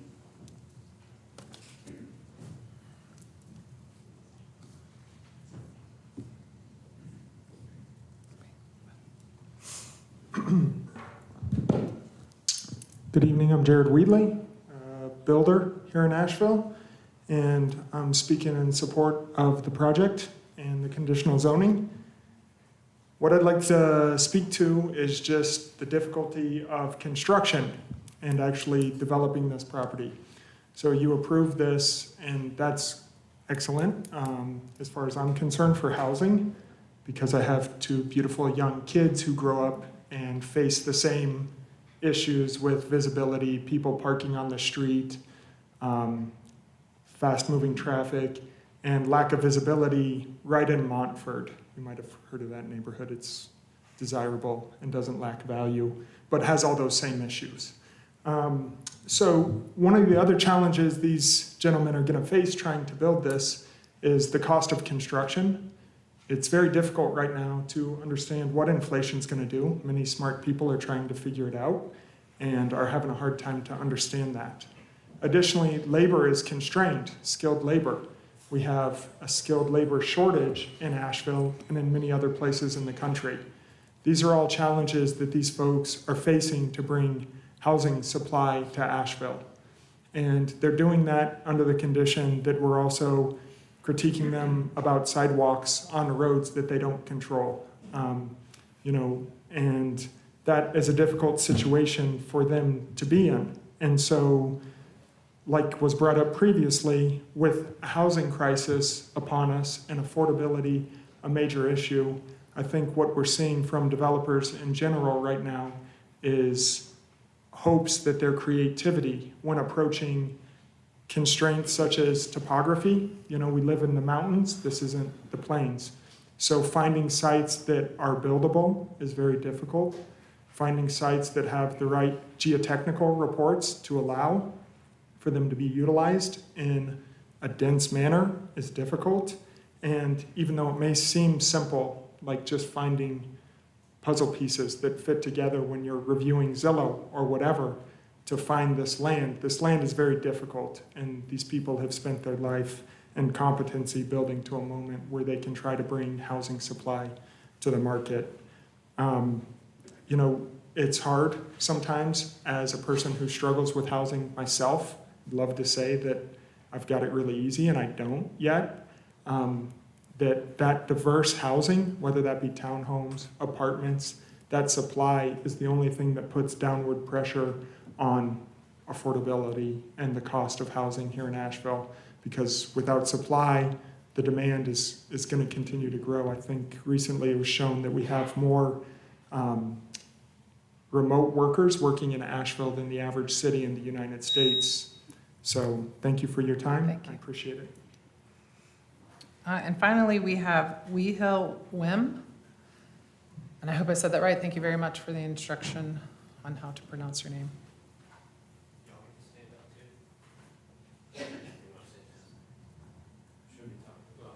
Start it now. So it's actually illegal to use a legal name. Yeah. It's illegal to use a legal name. So you need a bar card to use a legal name. So I think there's at least 2 people in here with bar cards. So they can practice legal. Legal is a religion, and it's centered around money. Legal. Nope. Legal tender. Okay, so I'm going to take silence as Do you want to speak to the project at Woodland Drive? That's the topic we're on. So the Woodland Drive, it's sort of like, imagine there's one apple at the top of the tree, and you want to cut the whole tree down to get that one apple. And it wasn't even a good one. You just had a chainsaw, decided to start cutting down a bunch of trees, get paid for it in money, people starving.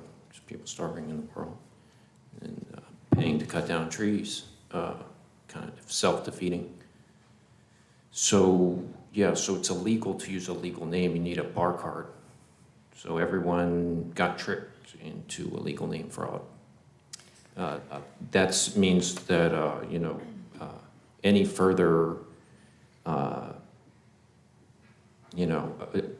any type of signing, anything involving a signature,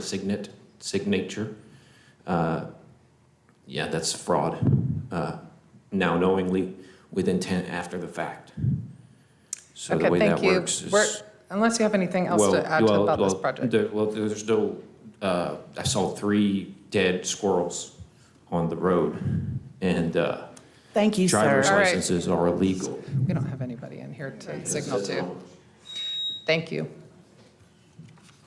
Thanks, Shamika. Maggie, I have sheets 1, 2, 3, and 5, but I don't have a 4. Okay, I just want to make sure. That is the last person signed up to speak under this item.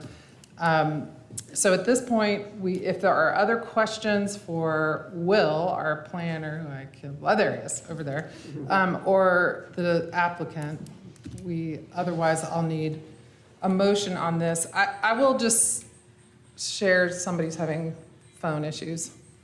But, this is one of these proposals that's extremely challenging for me. I mean, personally for me, sitting here in this seat, I think over and over again, the easiest thing to do would be to vote no on these because it would be the popular thing to do, and there's not really any backlash for doing that.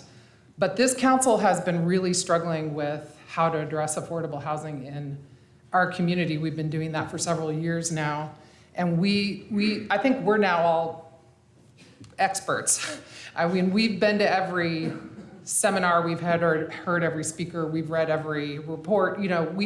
We have studied other cities. We have been a role model city in how we approach this. We have head-on challenge with the issues around our topography and preserving what makes Asheville beautiful, but with balancing the need for housing.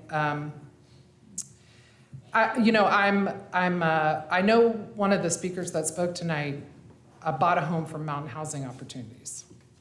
And I can remember the first hard vote I ever had to make on this council in 2009 was for the Larchmont project behind the post office on Merriman Avenue, which was a mountain housing opportunities project. And there were a lot of speakers speaking against it. It was right by my neighborhood, right by my mom's house. And people came and they said, we don't want that kind of housing in our neighborhood. It doesn't fit our neighborhood. We don't want the traffic that we're gonna see in that neighborhood. There's just too much traffic already. It will be terrible. And I'm paraphrasing, but we never got one single complaint about that project after it was built, and it was wonderful. There are kids, there's older adults, and all the things that people said about it never came to pass. Is this project perfect? Absolutely not. My biggest objection to a project like this is that it's a suburban style project. You have to drive into it, and it's one of these, it's not blended into a neighborhood in any coherent way. I mean, that's a challenge. You've got these infill sites. It is close to a grocery store. It is close to a school. It's close to my husband's school. He teaches at Inca High School. We heard from a teacher tonight. I can imagine teachers living there. But it isn't a perfect design. It is not easily walkable right to a bus stop. It is not easily bikeable. It's treacherous probably to bike in and out of that location. So off of Patton Avenue, which is a classic old style street that was built inappropriately for an urban setting today. Maybe one day we'll have the Patton Avenue Road Diet. Maybe. I'm just. Oh my God! Everybody, calm down. I'm just looking to the future. But when I married my husband in 1998, and we lived in Raleigh, we just finished college. Our first home was in a townhome, 20 minutes outside the city. And I bet there wasn't any opposition to the project because it was next to an enormous cemetery. That was probably the only reason. So, I don't want anyone to think that I'm supporting this project because I think it's the most amazing thing I've ever seen. But I was just in this neighborhood in a key ceremony for handing over keys to new neighbors that are going to be living in affordable housing not too far from there. There's no sidewalk in front of their house. There's no bike lane in and out of there. I hope there is one day. I hope there is for everybody. But I have a concern overall that if we aren't brave enough to say yes when these projects come forward, even in the face of a lot of opposition,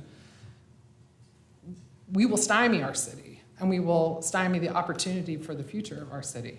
So, and I'm not too emotional over this. I'm actually just kind of need to drink water. But so I'm sorry to disappoint you when I vote yes for this project. But plastic band people, you're going to be really happy when I vote yes for your project. So balance is a challenge. Balance is a challenge, and I recognize that I'm not making everybody happy, but I hope at least my reasoning is coherent and might make sense to somebody.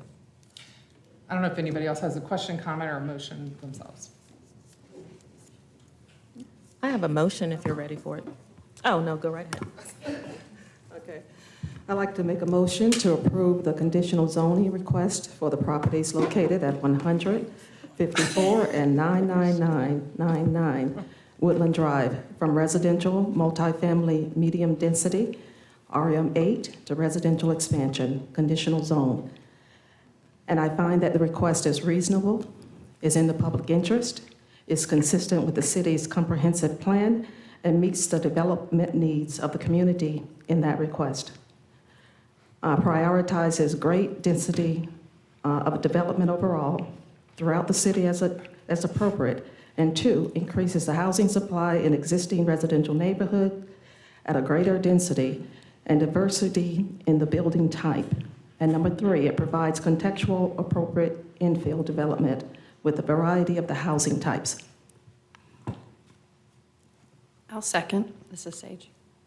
All right, we have a motion, a second. Mayor, excuse me, before we move to a vote, I believe there was an offer made by the developer to actually add some vehicle charging stations, which was not included in the original plan. So if we want to include that, it would need to be part of the motion. And the Yes, developer is okay. including, Yeah, go ahead. Yes, very good. Add what you were adding. I'll second that amendment. and the developer is including 4 charging stations? I don't know if we've got a number, but I did hear Okay. vehicle charging stations to be included, so perhaps the In developer the can community. confirm or offer some range.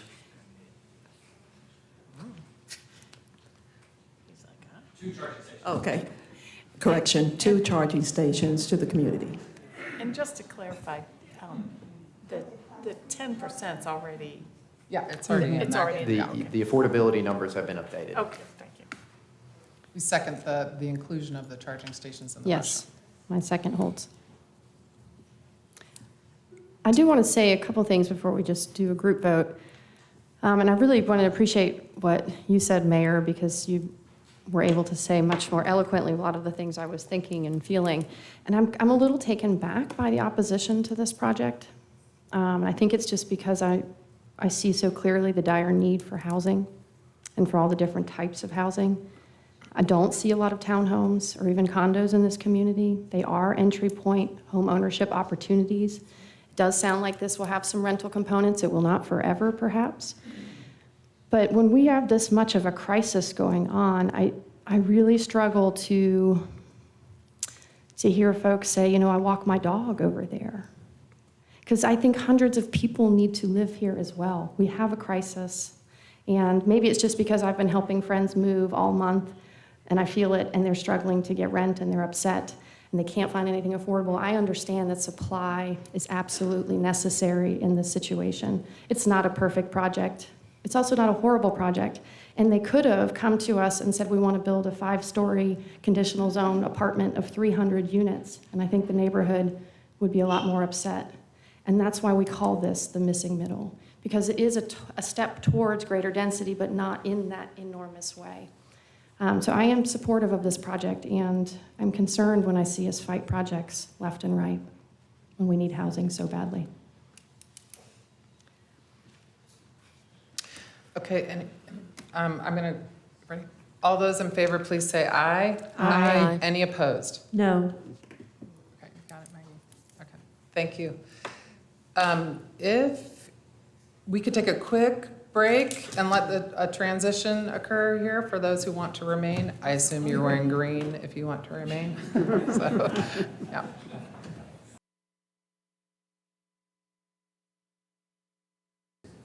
Folks, we're just waiting for Councilwoman Kilgore. So, Council, if you're in agreement, what I'd propose, given the number of people who signed up to speak, after we hear the staff presentation on this, is that we have speakers speak for 2 minutes rather than 3, so we can get through everybody. Council, is that okay if we do that? Sounds good to me. Okay, we're nodding. And then on deck, yeah, you'll know if you're on deck. So welcome back to the City Council meeting. We are now under new business under plastic regulation, and for our TV viewers, if you can't see, we now have a lot of green wearing people, and including our own Bridget Herring, who is here to make the presentation on the proposed plastic reduction ordinance. Good evening, members of council. Again, Bridget Herring, the Sustainability Director with the city, here to talk to you about some strategies to reduce single-use plastic in our community. So the key takeaways I would like to leave with you this evening is first that pollution from single-use plastic is definitely a problem that's occurring in our community. However, this is an area of new concern that is not currently identified in any of our existing plans or goals. Both the Governance Committee and the Sustainability Advisory Committee have reviewed and support further study of a plastic reduction ordinance. We are recommending a phased approach to better align with council's strategic priority to improve core service, to prohibit plastic bags from curbside leaf collection. We're also recommending a phase 2 to recognize and build on the efforts of our nonprofit partners to conduct additional public input to inform any recommendation that staff would bring forward to you, both in terms of a draft language ordinance and a subsequent implementation plan. So as I mentioned, we recognize that pollution from plastic is happening in our rivers. It's clogging up our stormwater drains and impacting our ability to provide core service through that program. But this is a new area of priority if council gives us that direction tonight. And so I think that's a good thing to acknowledge and support and be open about taking that step. So just a little background about how we got here. In 2018, the city started the promotion of paper leaf bags in addition to reusable containers as well as plastic bags for curbside leaf collection. There has been engagement conducted in the private sector by a group called Plastic Free WNC, which is comprised of Mountain True, the Sierra Club, and the North Carolina Public Interest Research Group. As I mentioned, the Sustainability Advisory Committee has also reviewed, revised, and supports this concept. And our legal department has done pretty good analysis so far and spent some time looking at this. And so there's some confidence in the area to regulate single-use plastics, although this would be the first municipality or jurisdiction in North Carolina to do so. And so with that comes some uncertainty and some additional analysis. Oops. So actions that we've taken to date and something that's happened since my last presentation to the Governance Committee was that our Equity Inclusion Department led a cross-departmental team to take a look at the ordinance that was proposed by Plastic Free WNC and did a little bit of analysis on the equity impacts and made the following recommendations: to extend the implementation timeline, to have significantly more analysis on the impact to our vulnerable groups, more robust stakeholder engagement that is unbiased and comprehensive, and then finally to also look at alternatives to a full bag ban. After this was concluded, our communications department also took this analysis and this recommendation and identified groups that we would like to get additional input from, both in the commercial sector, our consumer sector, as well as some of our service organizations. So again, we are recommending a phased approach. So phase one, aligning with your current strategic priority to improve and expand core services by updating Chapter 15 of the City Code to prohibit plastic bags from curbside leaf litter collection. This is estimated to avoid about 120,000 single-use plastic bags from the landfill annually. And then in phase two, to recognize the great work that's happened so far and build upon it, to conduct a more robust public input campaign, and to use the input that we receive both to inform any recommendation for action that council might take, as well as the implementation plan to make sure that our community is supported in any transition that we might need to occur. So the next steps, we did hear that the timeline was a little too long and what we recommended to the Governance Committee. So the timeline slide that I'm about to lay out is half of that time. We shaved that in half. And this allows us to have our organizational priorities remain. But however, as a result, the engagement and outreach for the Climate Justice Initiative may be extended. So here in the proposed timeline, what you'll see in purple is the action that would occur for the remainder of the calendar year. Everything in gray is what would happen in 2023. So contingent on you giving us this direction, staff would take the remainder of the year to do some internal engagement focused on really understanding the impact to our operations and identify who's missing from the conversation. And then we would come back to you in December with the phase one, which is an update to Chapter 15, which would prohibit plastic bags from curbside leaf collection. So just want to reiterate that there would be action taken in this year to reduce the pollution and the use of single-use plastics. And then in January, we want to utilize what we've learned internally as well as the results from the Plastic Free WNC survey results and outreach campaign, our equity analysis, to design a public input survey. Sometime around February, that survey would be launched. It would be open for around 30 days. And then we would go into a 6-month process that I am calling review and refine. And so the first step of that is to look at who did we reach through this traditional outreach and the outreach that was conducted previously, and who's still missing from the conversation, so that we can really look at coming up with specific strategies to reach people that aren't going to take a survey. We don't know what that will look like because we need to get the input back and see who's missing from the conversation to design what those strategies are going to look like. But after that's conducted, analyze the results, and then utilize that to inform any recommendation that we brought back, which we anticipate to be about a year from now. So again, keeping it short and sweet. I know we've been here a long time. The key takeaways, again, we recognize pollution from single-use plastics is a problem.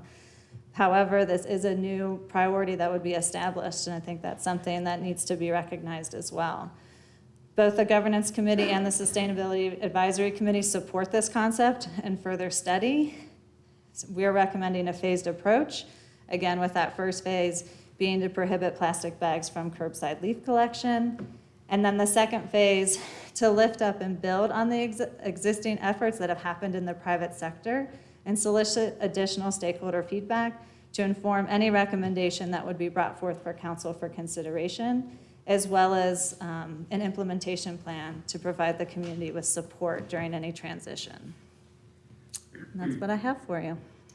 I have a question. Could you go back a slide? And I was trying to, right here where you said that in February 2023, you're going to launch the public input survey, and it remains open for 30 days, right? And then March 23rd, for 6 months, you're going to review and refine the engagement. And you said at that time you identify gaps and develop focus groups. So those focus groups, when you do the survey, how do you, I'm quite sure questions from that focus group may actually come up that may need to be on the public survey. Does that make sense? Because if you're gonna identify the gaps and develop focus groups for the engagement strategy, they will come up with things that maybe should be on the actual public survey.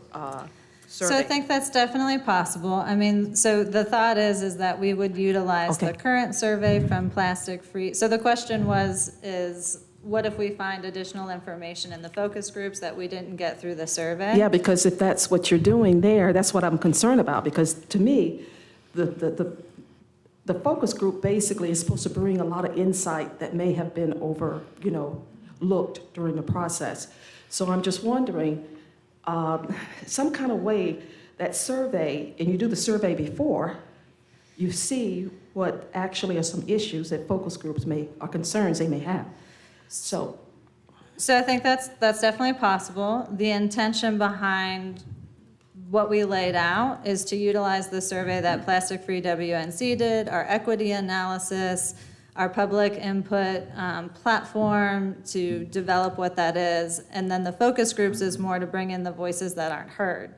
So, and ask similar questions to make sure that that feedback's captured, but not through that traditional method.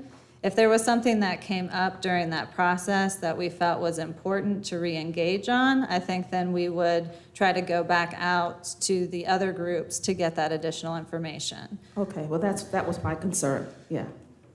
But like I said, like the equity department and our communications department have sat down and kind of outlined some of the groups that we've talked to. Plastic Free WNC has done an initial survey that has some good starting points that I think we want to add to. And so I think we need to start there and do some additional conversations probably to inform that public survey. So after you do the focus groups, you're saying you may have to go back out and do another. Potentially based on what we find. Yeah, that's what I was concerned about. Thank you. That's why it's review and refine. Okay. I just wanted to make and sure sometimes you can't refine what you don't know. I was just wanting to make sure that the public had a way to weigh in on issues that may not be on the first survey. Absolutely. Okay, thank you. Okay, any other? I just wanted to say thank you. I know that one of the things that I've been asked about, and I've asked staff about, is why can't we narrow the timeline? Do you need more support? And what I heard was that the resource that we are missing is time. And so when I look at the Climate Justice Initiative, which is when we say we're going to do things with equity, we need to listen to the people most impacted. And I just wanted to, for anyone who's in the audience today or for the public, look at flooding, landslides, wildfires, food security, housing. Of course, water quality is going to be a serious issue. It is an equity issue, and it's not a small part. But when I do hear staff saying, we need enough time to do this, we can't shorten it anymore without putting other issues that involve equity on the back burner, we can't do that either. So I'm supportive of the longer timeline, and thank you for narrowing it where you could. But I heard at the front that we were gonna have to potentially delay the climate justice initiative to get this done. And I think that just needs extra attention in our community, who are still pushing you to go faster. But we don't have enough time to take seriously all the very serious issues of climate justice and push this faster. So I know that you're doing what you can. I just wanted to amplify that because I think that you said it very gently, and it needs to be said a little bit louder. So thank you for your work. Yeah, thank you. Any other questions?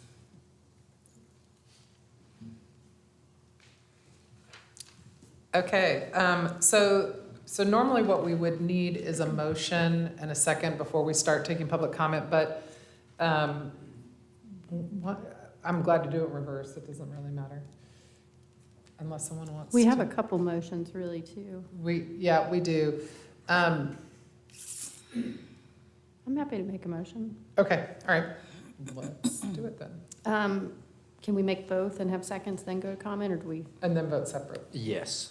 Okay, so I'll move to revise Chapter 15 of the City Code to prohibit plastic bags for curbside leaf litter collection in Phase 1. Second. And I'll move to direct staff to work to further address public input on regulation of plastic bags at point of sale and expanded polystyrene disposable foodware products in Phase 2. Second. Okay, we have two motions and a second. So the first was on the leaf bags, and the second was on moving this process forward as presented here today. And just spoiler alert, I'm supportive, and I think a lot of folks on council, if not all, are supportive. So it just, just to set the tone for what's to come.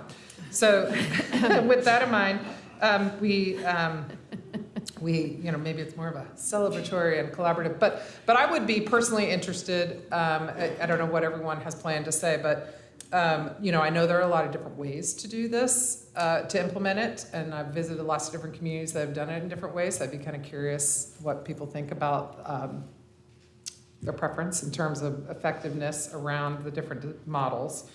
That's just me personally.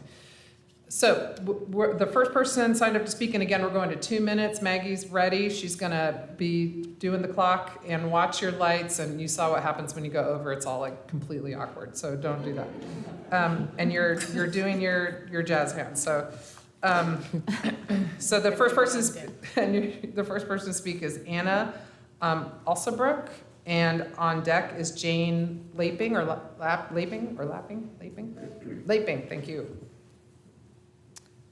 Good evening, y'all. My name's Anna Alsabrook. I work at Mountain True, and I'm a part of the Plastic Free WNC Coalition. If y'all are here for plastic reduction, will you stand up real fast? Yes. Okay, good job. I don't know if we rival the pickleball people, but we've got to be close. I'd like to start by saying we appreciate all the work y'all have done with us. We know we're not an easy group to work with necessarily. But Hartwell actually presented plastics as an issue to SACY about 3 years ago. And there was general support then, but there wasn't a ton of enthusiasm to push it forward. So we re-strategized, and we decided to come back with a package of everything council would maybe need to pass this easily. And that's what we've come back with today. We've done the research. We've looked at the ordinances that are over 500 at this point across the country. We've picked the best practices that make sense for Asheville. We've taken data, water sample data. We've done the outreach. We've talked to businesses. We've done equity outreach. So I feel like we've put a ton of extensive and really an intentional time to present y'all with what you have seen so far. I understand that the city wants to do its own outreach and its own engagement and put its own stamp on that, and I agree with that. I do think we're a little bit more nimble than maybe city bureaucracy allows, and I would encourage y'all to use us to the best of your abilities to push that a little bit more quickly. We'd really like to see this come up for a vote before the end of the year, if possible. And while it's important to be really thorough with this public engagement piece, what we're asking for is not novel. We have seen over 500 places across the country implement these types of, oh, that was fast, bans. And anyway, thank you for your time. We want less plastic, and thanks for listening. Okay, we have Jane Laping, and on deck is Hartwell Carson.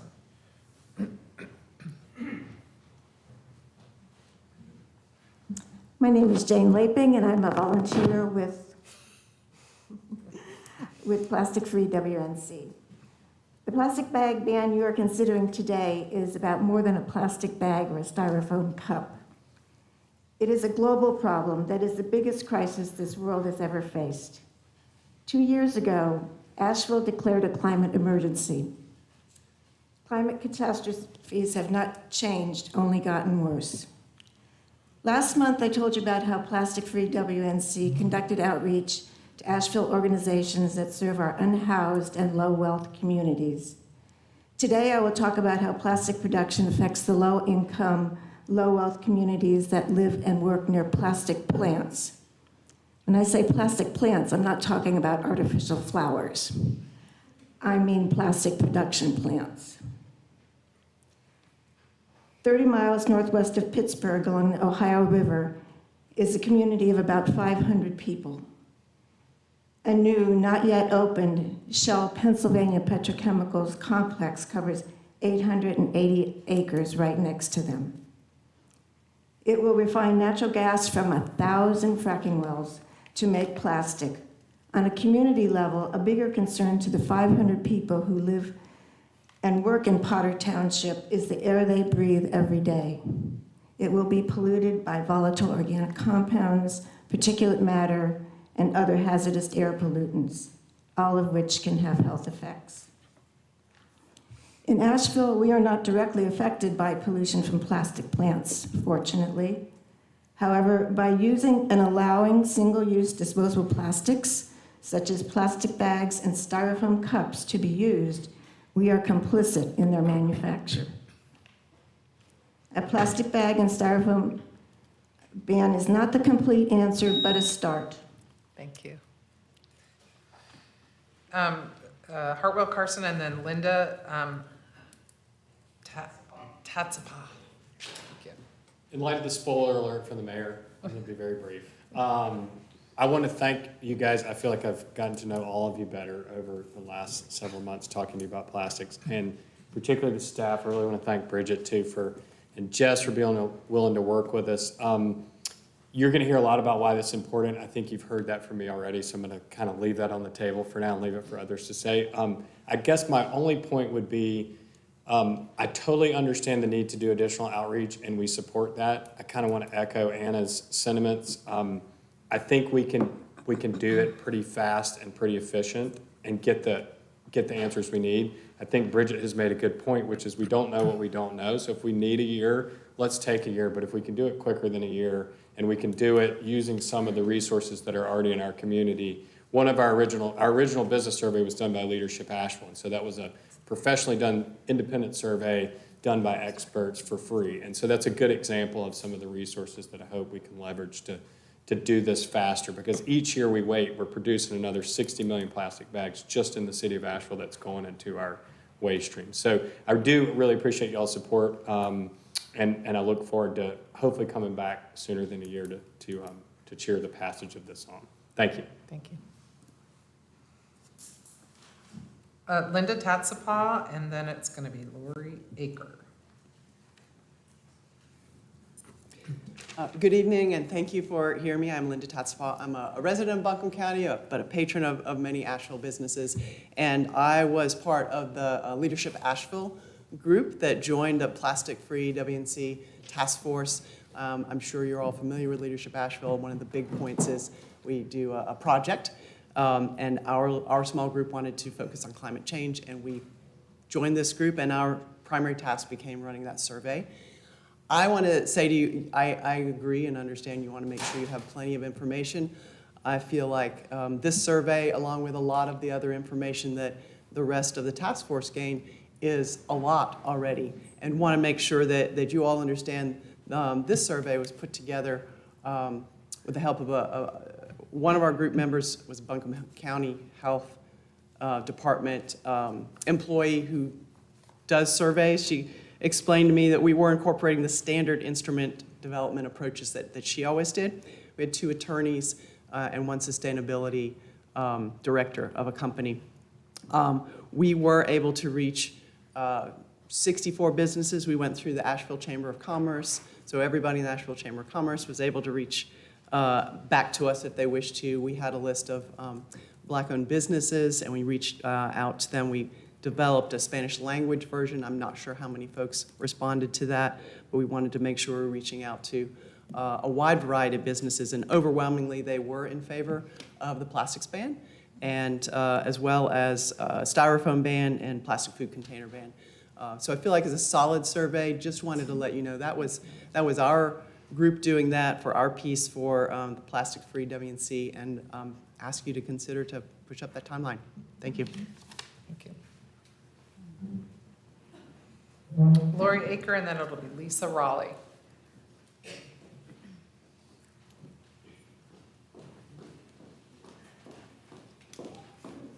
Hi, good evening. My name is Lori Aker, and I am the Director of Marketing and acting spokesperson for Earth Fare, the Healthy Supermarket. I'll throw a number out first, 66,699,720. That's how many single-use plastic bags Asheville residents and tourists will use this year alone. Given it takes roughly 1,000 years for a plastic bag to break down, the impact of just 1 year in delaying the implementation of the proposed ordinance is devastating. Earth Fare is strongly in favor of acting quickly to pass this proposed ordinance to ban styrofoam and single-use plastic bags in grocery and retail stores. So much so, in fact, that Earth Fare banned these bags in our stores nationwide in 2010, which is 12 years ago. So we as a retailer have been doing this for 12 years. When we first brought up the idea of eliminating plastic bags in our stores, there were some internally who were worried about the impact of the change on consumers. The same concerns that many of you here may share today. It turns out we didn't have to worry at all. The change was welcomed with open arms, and we heard from countless shoppers across the country how thrilled they were. To ease this transition, we gave out reusable bags at community events, increased options at the registers, absorbed any additional costs of eliminating plastic bags rather than passing it to our shoppers, and made boxes available for free. Since we've done this, we've seen a decrease in the use of paper bags as more and more of our shoppers rely on reusable bags or more sustainable options. We are far from the only retailer to make this move. Trader Joe's, Whole Foods, Aldi's, they've all eliminated plastic bags, and other national retailers, including Target, Kroger, Dick's Sporting Goods, CVS, and Walgreens, have all implemented plans to eliminate plastic in their stores in the coming years. Data shows that about 40% of shoppers are already using reusable bags when they shop. Several states, including California, New York, Delaware, and Hawaii, and dozens of cities and towns across the country have already implemented this plan. Thank you for your time. You were doing it faster. I was trying. Thank you. Lisa Raleigh, and then Pancho Bermego. Thank you. Hi, I'm Lisa Raleigh. I'm the Executive Director of Riverlink, and really appreciate y'all's consideration around this. As many of you know, Riverlink has a almost 35-year legacy and commitment to promoting both the environmental and economic vitality of the French Broad River and the watershed. And the recent French Broad River partnership, indicating that economic vitality at $3.8 billion it's an extraordinary resource, and it's under a lot of pressure. And you guys have been at meetings. Thank you so much for your leadership and advocacy around a lot of the water quality issues facing the French Broad River and the recent impairment and the huge complexities behind those problems that are very dependent on sediment and fecal coliform and so many partners and players to unravel that. This initiative is such low-hanging fruit and so straightforward and done in communities throughout the United States. I come from a small community in Colorado that passed this years ago. It's a way of life in over 500 communities, and they all take the equity piece hugely into consideration. It's a major driver behind that. But I so ask you to consider, how are we ever going to get to these bigger initiatives that are threatening our extraordinary resource and the vitality of our area if we have such an incredibly long process to get to one of them that's pretty straightforward in the scheme of things. So I really appreciate your consideration around this. I hugely appreciate your partnership and advocacy on the rest of the water quality issues on the watershed, and really ask you to lead by example on this one, because it's one of the easier ones for sure. Thank you. All right, Pancho Bermego, and then Ani Johnson. In my way here, I was thinking how I can scare them to vote in favor of banning the plastic bags. Only look like I don't need to scare you with data, so it's good. So my role in the coalition was to reach a lot of the Latinx community. I'm Poncho Bermejo. I'm with Bill of Asheville and Asheville en Español. So I was in different trailer parks talking with different people from Weaverville, Arden, Kendler, Swannanoa, Black Mountain, and I don't find anyone that say then they need plastic bags. They say then we have to move, and we have to move faster, and I agree with all you, then it's got to be faster than a year, because we are late to do something about it. We are seeing all these problems, and we are here listening about affordable housing. Yeah, affordable housing is very important. Only keep our water clean is even more important than housing, I think. And I feel then, I was coming here and I read something in the news that happened 3 days ago, and they say that they find microplastics in breast milk. Like, it's like this crazy. And I'm very happy that you all in approving banning the plastic bags, only we have to do more, and I hope that this is the first step of many that we're gonna take, that we have to take to make better our world and our city. And I hope that you don't think that we are a lot of activists, because I even don't consider myself an activist. I consider myself somebody that care about this place, because Bancom is my home, the same that many other Latinx people that live here. So thank you. Thank you. Good. And Ani, you'll tell us how to say your first name? And then, Ani Johnson. Okay, Yes. okay, and then after you is Ken Breen. Cool. Good evening. I'm a junior at Asheville High School. Some of my classmates and I gathered 350 signatures from our classmates, and that number is only growing. All of these students are in agreement with our plastic bag ban and styrofoam. This is not just an environmental issue, but is also a socioeconomic, public health, and air quality and pollution issue. These plastic bags are turning into microplastics, which are leaching into our waterways and turn into microplastics, and studies show that we ingest a credit card's worth of microplastics every week. We don't have time to wait a year to postpone this decision. There are more than 60 million plastic bags handed out by Asheville businesses every year. Please vote in favor of this ban by the end of the year. Our future doesn't have time to wait. Thank you. Thank you. After Ken Brame, it will be Bill Maloney. Thank you. Well, first of all, thank you for taking the time to listen to us. Thanks for staff for the work you've done on this. I'm here to ask you to move faster. This is not something that we're reinventing the wheel. As we mentioned, 500 local communities, 8 states have done this. We've reached out to 11 different equity group organizations, gotten positive feedback from them. We've reached out to all members of the Chamber of Commerce. The Asheville Independent Restaurant Association has been reached out to. Their board voted unanimously to support this. It's there. We don't have to reinvent the wheel. I recognize it's unusual to have an outside group of citizens do the work instead of city staff. Our city staff is overworked. They've got many things they need to work with.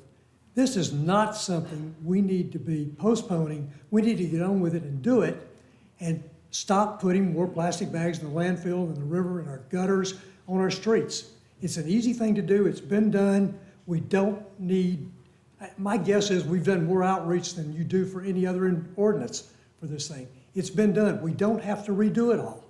Let's move forward. We need a lengthy time to implement this. Once you approve it, we need 6 to 9 months for businesses to work their way through existing inventories, to adjust for new things. You've got time during that period to do any additional input or adjust it if something comes up.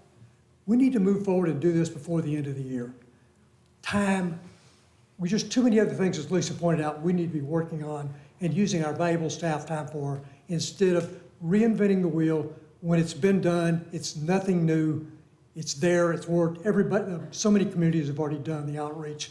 I can't imagine we're so unique that our people are so different than the rest of the world. I think we're the opposite. I think people in Asheville care about the environment and are more supportive than most cities. Thank you. Bill Maloney and then Jeff Jones. Thank you for the opportunity to speak. My name is Bill Maloney. I'm part of the Blue Horizons Project and a member of the Care Creation team at St. Eugene. A few years ago, you all really took a step when you put 7 million watts of power on 45 sites with solar panels all over the county and city. Congratulations for that. We need the same effort toward these bags. This is something that's a convenience that we can really live without. And even a guy like me can be trained to carry reusable bags to grocery after I've carried groceries to the car 3 or 4 times and forgotten them. The cost to the environment on this thing is just too high.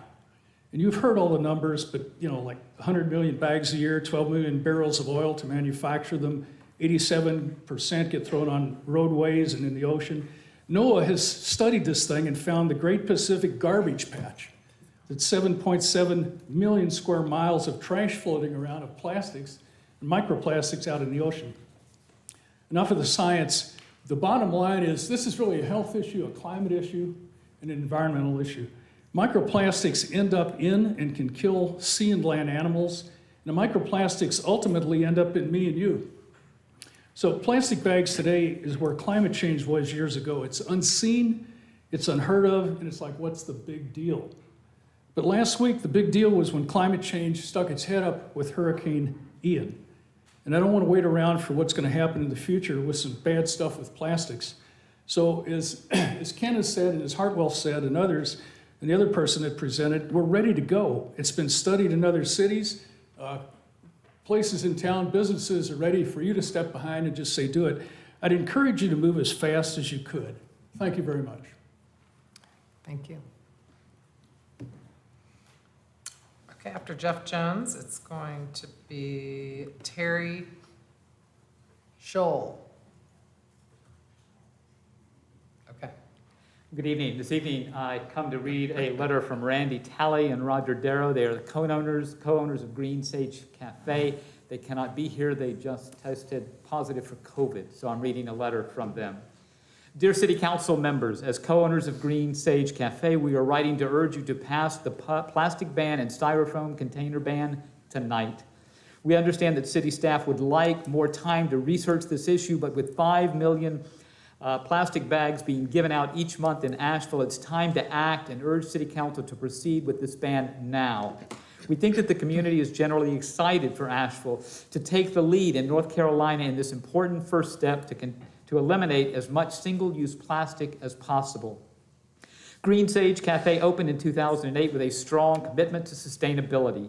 We embrace the practices of the Green Restaurant Association that require eliminating styrofoam containers as the first step toward certification.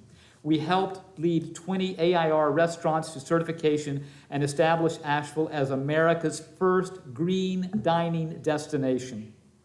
From our experience at Earth Fair, we learned that a small fee for paper bags or a small discount for bringing in reusable bags are beneficial reminders to help customers bring in their reusable bags.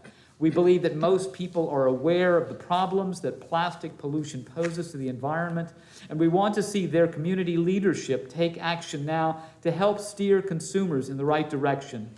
As for styrofoam, since it can't be reused or recycled and doesn't biodegrade, it makes good sense to ban its use in food establishments. There are plenty of other reasonably priced recycled paper options. Please take this important step and ban plastic shopping bags and styrofoam containers now, not later. Thank you. Thank you. After Terry Scholl, it's Debbie Trelevin. Hi, I'm Terry Scholl. Thank you for having us here tonight. As you can tell, there's a lot of enthusiasm in our group here. We've been working 4 years in outreach and getting information. So we've reached a broad spectrum of the Asheville area. And to quote our mayor tonight, be brave.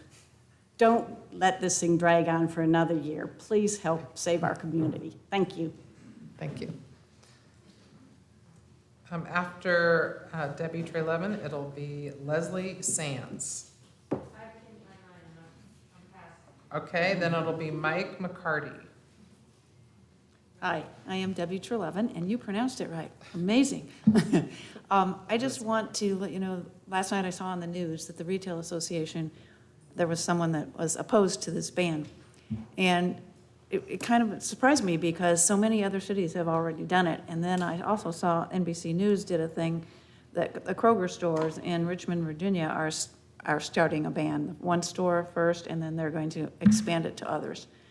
And so I think it's a no-brainer. Like everybody said, it's already being done in 500 locations, and I don't think we need to reinvent the wheel and study and study and study things to death. I think we just need to get it done. Thank you. Thank you. Okay, Mike McCarty, then Anna Priest.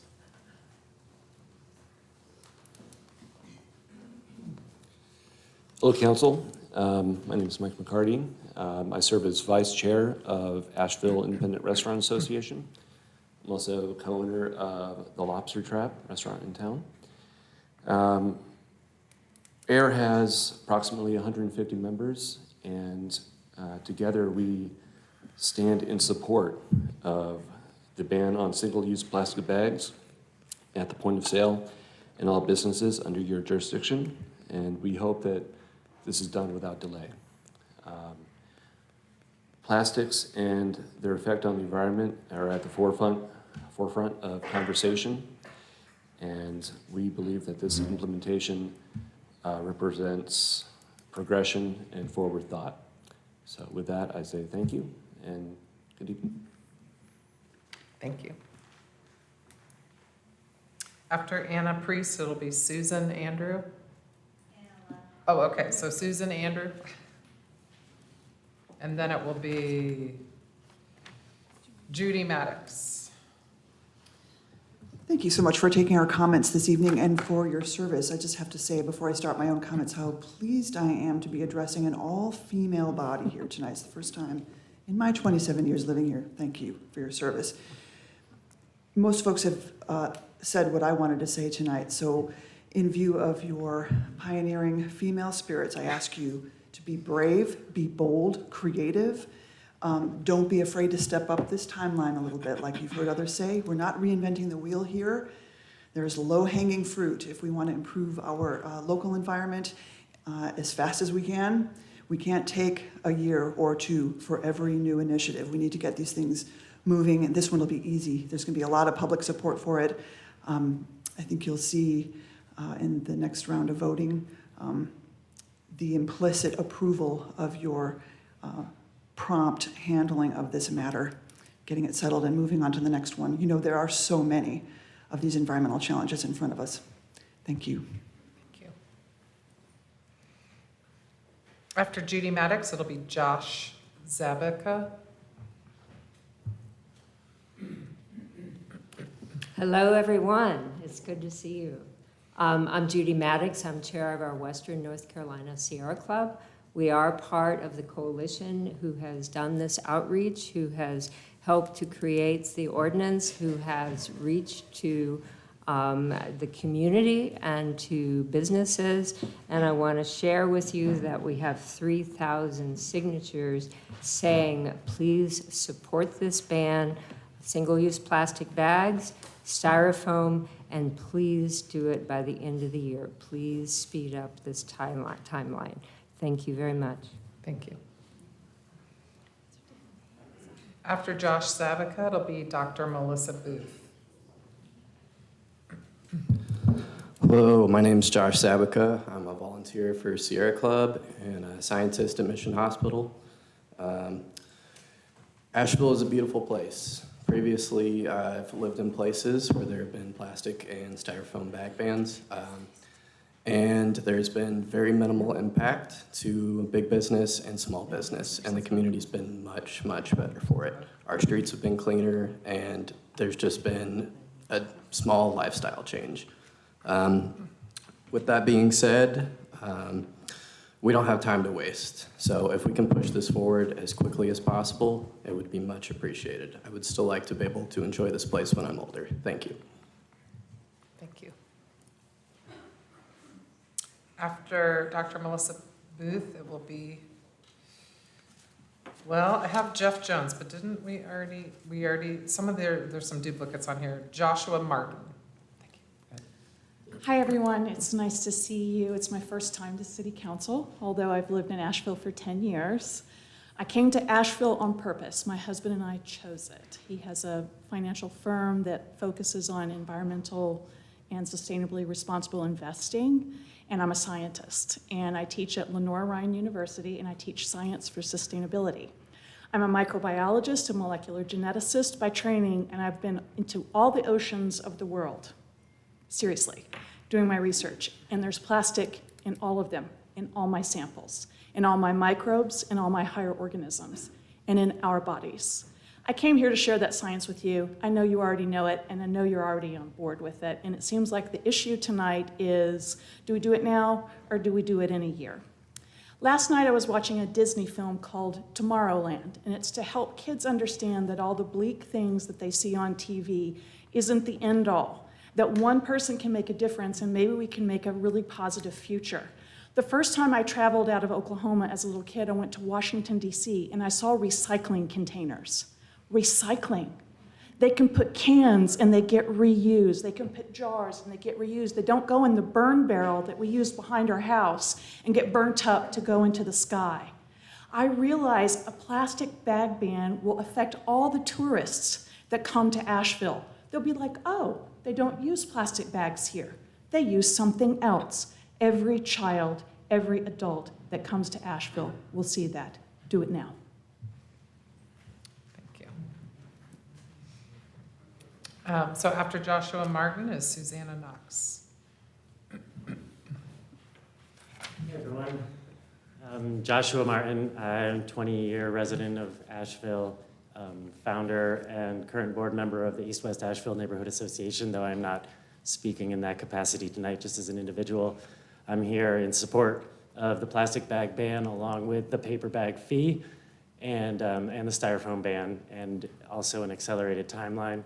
In my day job, I am the director of something called the Environmental Paper Network, which is 150 nonprofit organizations worldwide that are working on social and environmental improvement in pulp and paper industry, and I'm well aware of the impacts of paper production and disposable, the high greenhouse gas emissions, and the costs that go along with that material use. And I'm a part of something called the National Reuse Network, where communities across the country are tossing around ideas and these solutions. And I agree that there have been so many communities, and this has been studied to death, that as something as simple as the plastic bag ban and the styrofoam ban we could do right away. And what we need a year for is looking at how do we reduce all materials? How do we move to a culture of eliminating single use? How do we require reusable cutlery in all restaurants? How do we support startup businesses that are doing reusable takeout? How do we make cutlery takeout on demand and by request only?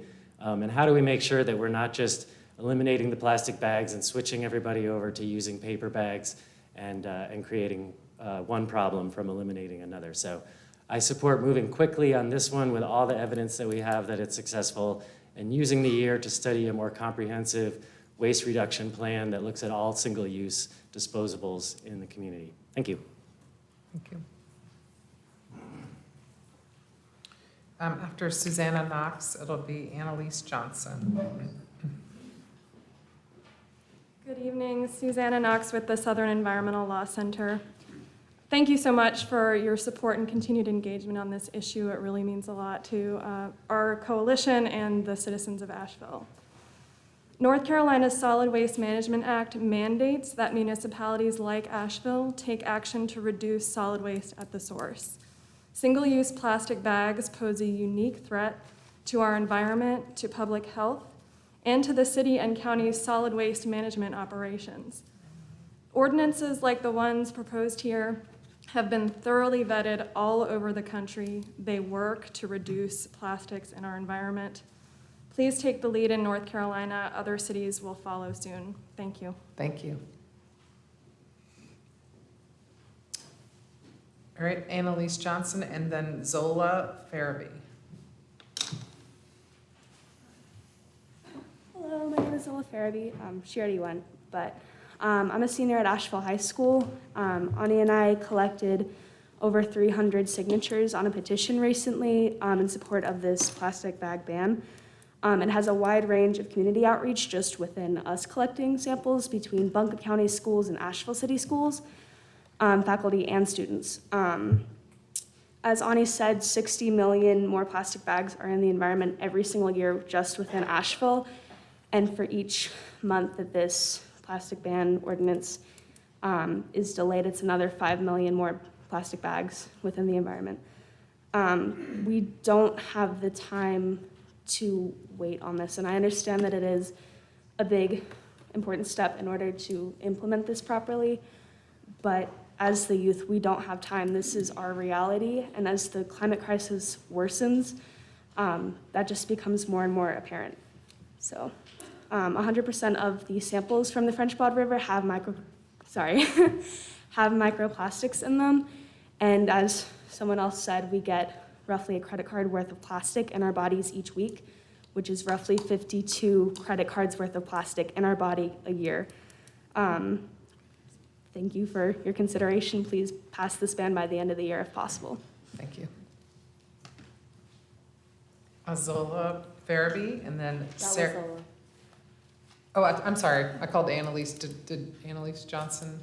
Okay, sorry. I got mixed up there. So Sarah Ogletree. Yeah, you're on. You're now. Yes. So then that would make. Hold on, I got another picture. Drew Ball. Okay.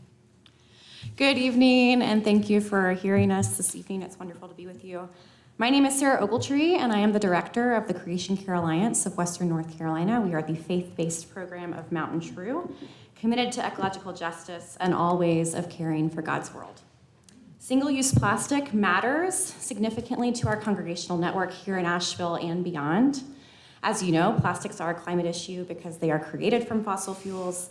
They are an equity issue, polluting working-class communities and communities of color disproportionately.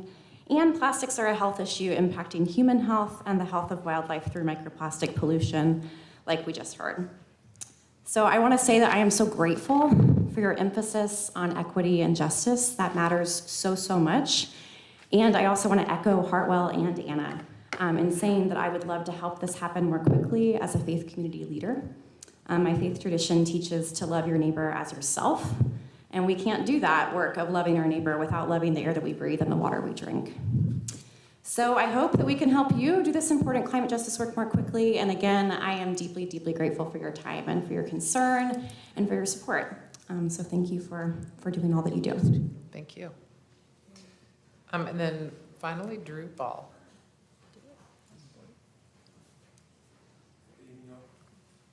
My name is Drew Ball. I'm with the Western North Carolina Sierra Club. I'm also on the board of the North Carolina Sierra Club. This is an issue that I've actually worked on for well over a decade. And it's one of those issues where the more you learn about it, the scarier it really is. And I just want to thank you all for taking up this issue. I want to thank staff for taking up this issue. We've hundreds of municipalities across the country, multiple states, over 90 countries have taken action on this. And so the United States is really behind. And this issue isn't new to North Carolina. Back in 2009, I was the lobbyist with the Sierra Club, and then Senator Josh Stein passed a bill to ban plastic bags on the Outer Banks. And it was wildly popular. Folks loved it. Businesses supported it. They took pride in it. And the local Chamber of Commerce supported it. And then it wasn't until 2015 that the bill was actually thrown out because of a technicality. It was a local bill. It should have been a local bill, but it was actually written as a statewide bill. So I guess as the lead lobbyist, I'll take the blame for that. But it was wildly popular back then, and had it not been for that technicality, that still would be on the books. And it's important to know that the State House has actually passed, almost unanimously, legislation the past two sessions to take action. So the movement is there. I appreciate you taking the time to do this, for taking it up, and I encourage you all to act quickly, and appreciate your time. Thank you. Thank you. Okay, that is our final speaker on this item. We have two motions in front of us. The first concerns leaf bags, but if anyone wants to make a comment before we vote. Before we vote, I just want to say thank you to everyone. My in-mail box is so full. My text messages, my Instagram, my social media.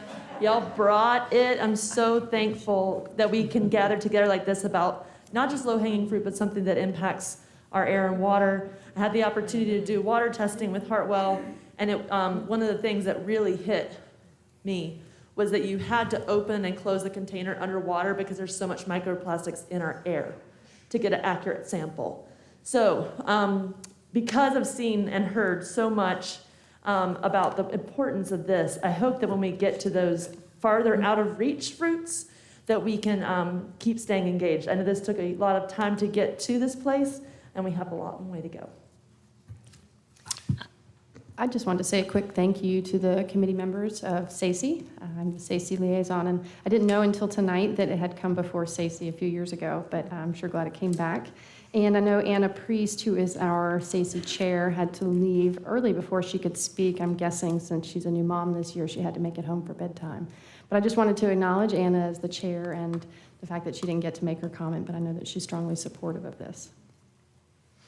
My comment was going to be about the plastic bans, not the leaf. Do you want me to make that? Sure, go ahead and do it. But to move your mic so you can, remember, look. I keep doing this. Got a picture.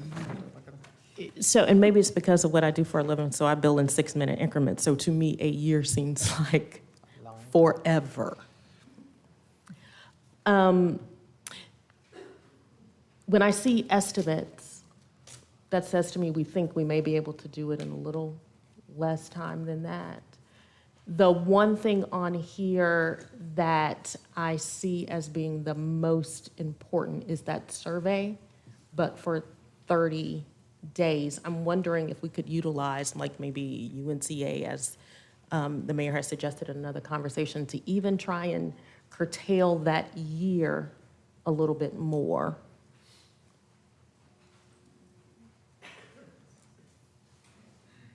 Anybody? No? I mean, I'm supportive of moving as quickly as possible. I don't really see on here where it possibly comes back to SACE to help, if that's an option, just throwing it out there, but yeah.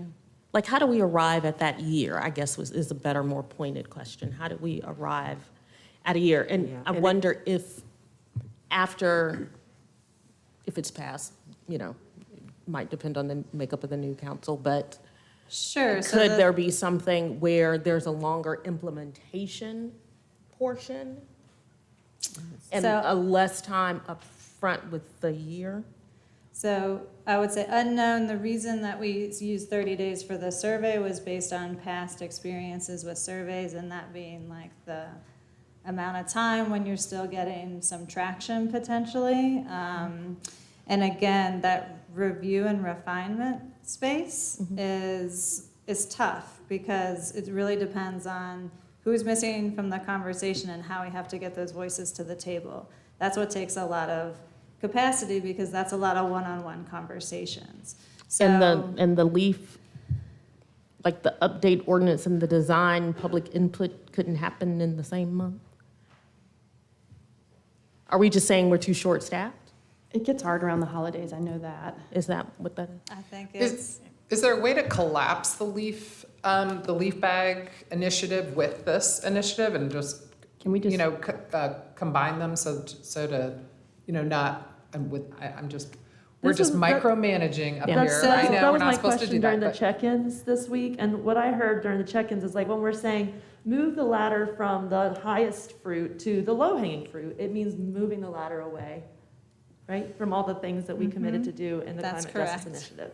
That's correct. So if we want to rearrange, like to put this piece together, it took effort. It's taking capacity from our sanitation department, our communications department, our equity department, our legal department, and sustainability.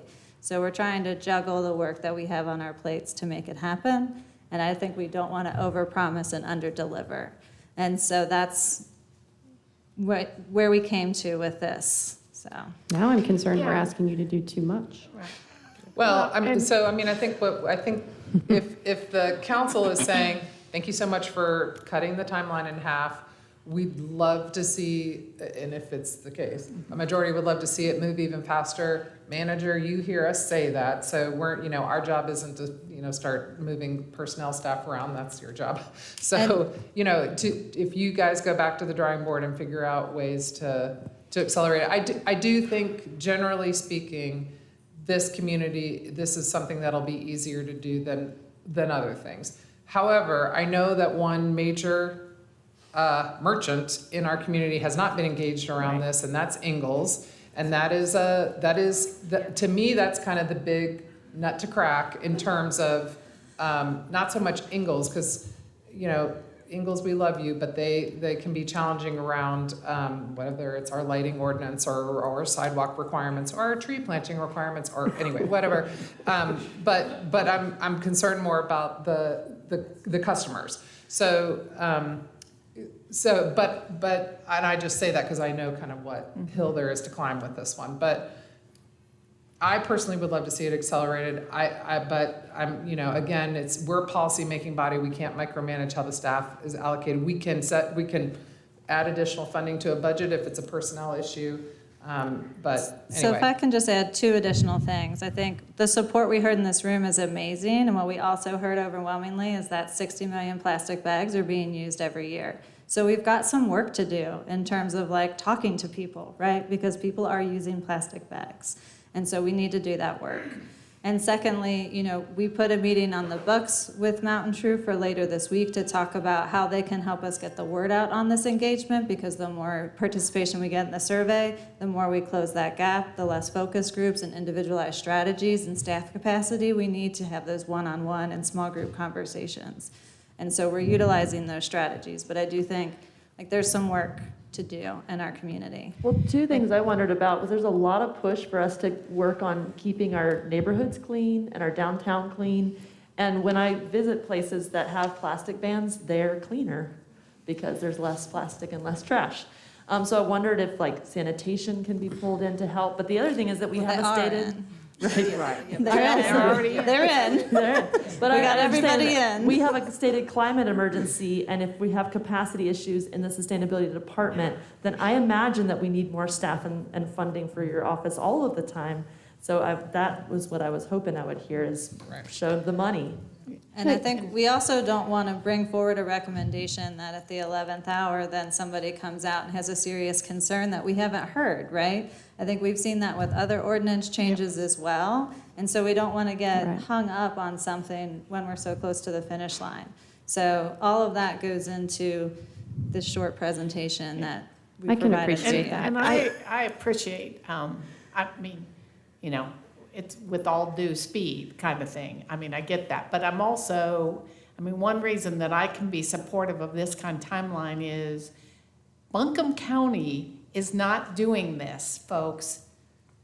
How we're just going to try to implement this in the little city of Asheville when Buncombe County was not willing to go along with any kind of timeline like this, I feel like it's a good effort and somebody has to start, but gosh, I would have sure liked to have seen partnering with the other municipalities in Buncombe County and Buncombe County itself, because yeah, we can make a little bit of a difference, but people, visitors, everybody, they live not just in the city of Asheville, they shop not just in the city of Asheville, and it's terribly disappointing to me that Buncombe County isn't working along the same timeline, because I think they could have, that really would have helped this whole initiative. And so if this hopefully will give Buncombe County apparently time to partner with us on this issue, and I think it's going to be a lot easier to get over that hill with Buncombe County lockstep with us. And right now, they're not. They have not discussed it, and so that you don't need to acknowledge this rhetorical statement. I get that. I have a question for you, though, Bridget. So if we're going to do a public input survey and then 6 months of analysis and stuff. If council were to nod tonight that there's a majority support for banning plastic bags, would that impact what questions are on your survey? Or, I mean, would the questions then become, how can we help you implement this, as opposed to, well, are that's we in seeking? addition to the, and that's something I think, one, we want to make sure we're getting demographic information when we're doing this survey. We want to make sure that we're getting residents as well as the business community, and we want to be asking questions about what does support look like in that transition period. I guess what I'm saying is, if you approach that's already that, baked into this cake. Sure. I guess I'm just asking is, if, as you approach all of those conversations and stakeholder input, if the tone is, we understand that council is already supportive of this, how can we Well, what you're alleviate doing your this concerns? evening is telling staff that this is a Yes. priority, right? Okay. So I understand, like, the community has been doing some amazing work that we need to lift up, and we're not at the start line, right? Like, this is a relay race. We're taking the baton, and we're gonna carry it forward. And so, but this is the step, right? Is you all saying that you want staff to prioritize this amongst all the things that we have on our plate, that this is something you want us to work on. And so I just want to reiterate, like, we're not starting from scratch. We're building on what's happened, and we're moving it forward. And that's what we're asking for you tonight, is do you want us to prioritize that? So that's, when you make the vote that you're going to make, if it's a thumbs up, then yes, that's the direction that we're going to go. And I think it's, that helps, yeah. No, well, the only thing I was concerned about is, like I said, because it makes a lot of sense, and I've heard, a lot of speakers, and I definitely can see the benefit that we need to move forward.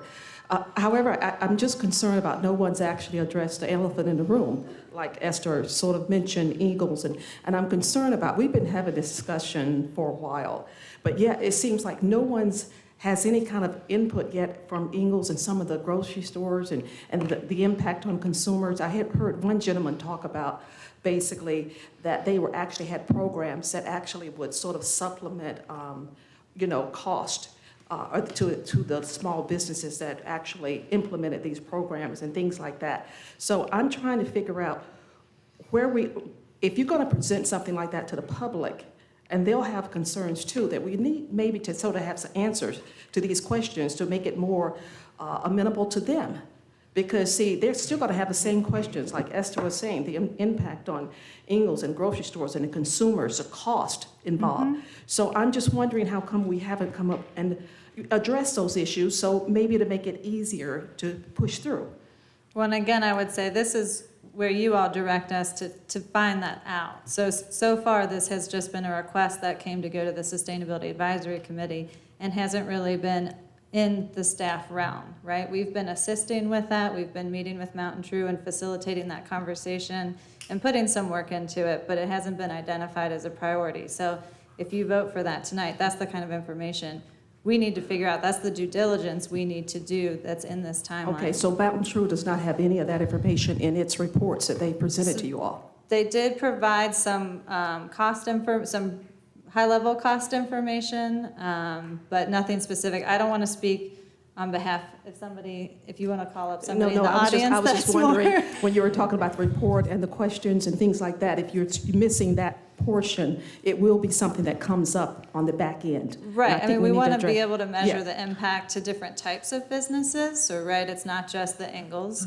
it's Yes. also the smaller businesses in our Exactly. community, and Exactly. understanding the different distribution streams and where people purchase these products, and if there's a difference in terms of the cost or the product availability, like how easy is the switch. Yes. Those are all things that we, as the city, need to wrap our arms around a little bit more that haven't come.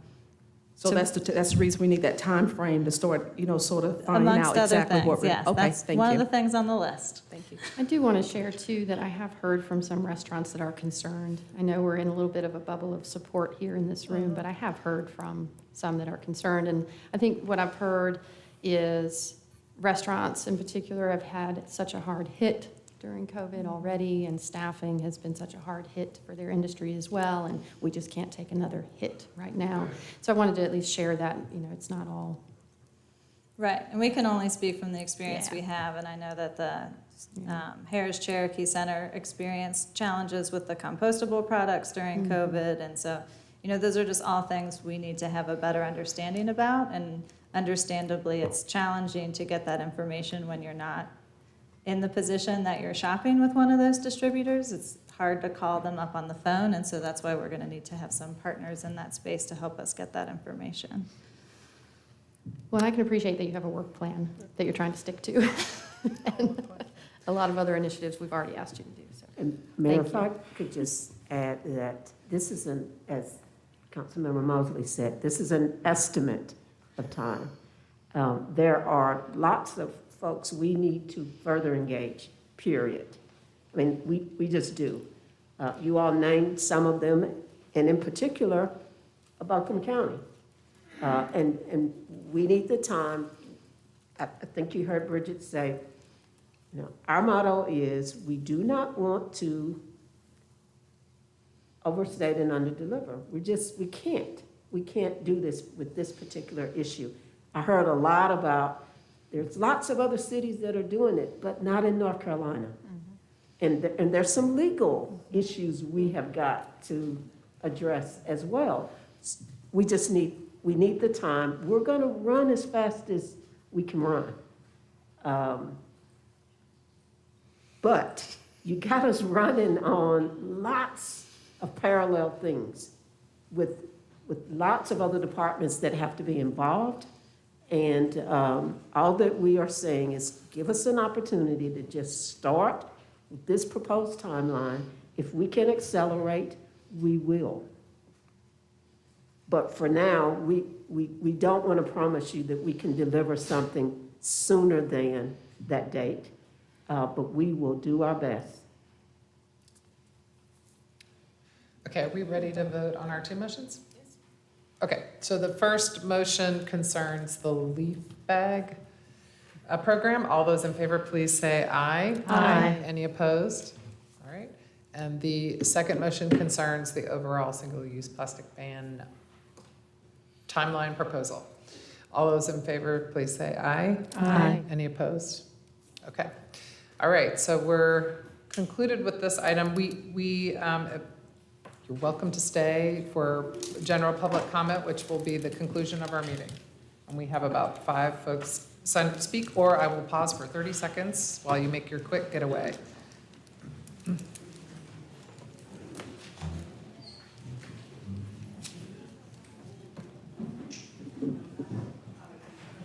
Should I say, I can hear you groaning in the hall? No, just go.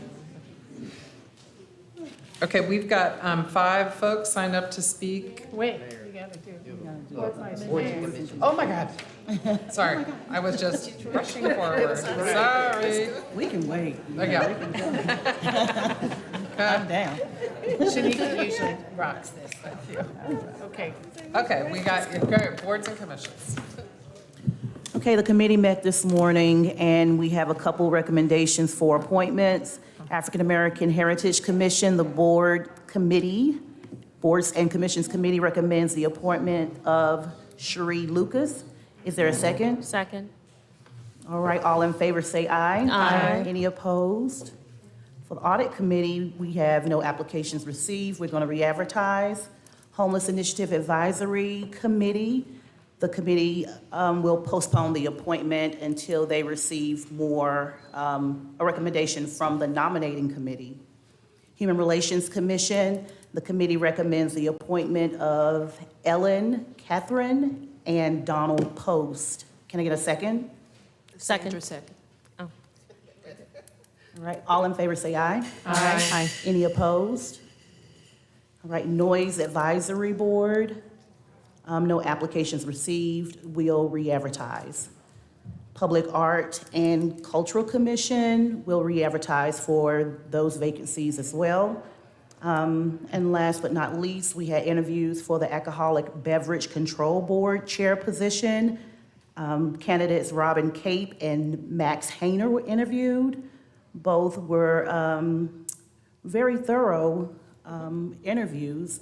They submitted written responses to questions that were generated by council, and then we had a live interview earlier today. I take it that every council person had a chance to look at that playback for consideration on tonight, but the committee is going to recommend the appointment of Robin Cape. Can I get a second? I'll second. Tie for second. All right. All in favor, say aye. Aye. Any opposed? Okay, that's the end. Okay, all right. You show me how to go quickly. All right, we have a few people signed up to speak. Again, 3 minutes for each speaker. The first speaker is Nina Tobish.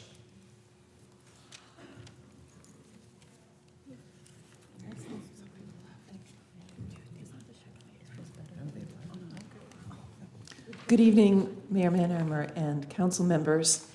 It's been a long evening already. I'm not going to take up much of your time. I just want to give you an update on what's happening with the Boards and Commissions Realignment Working Group.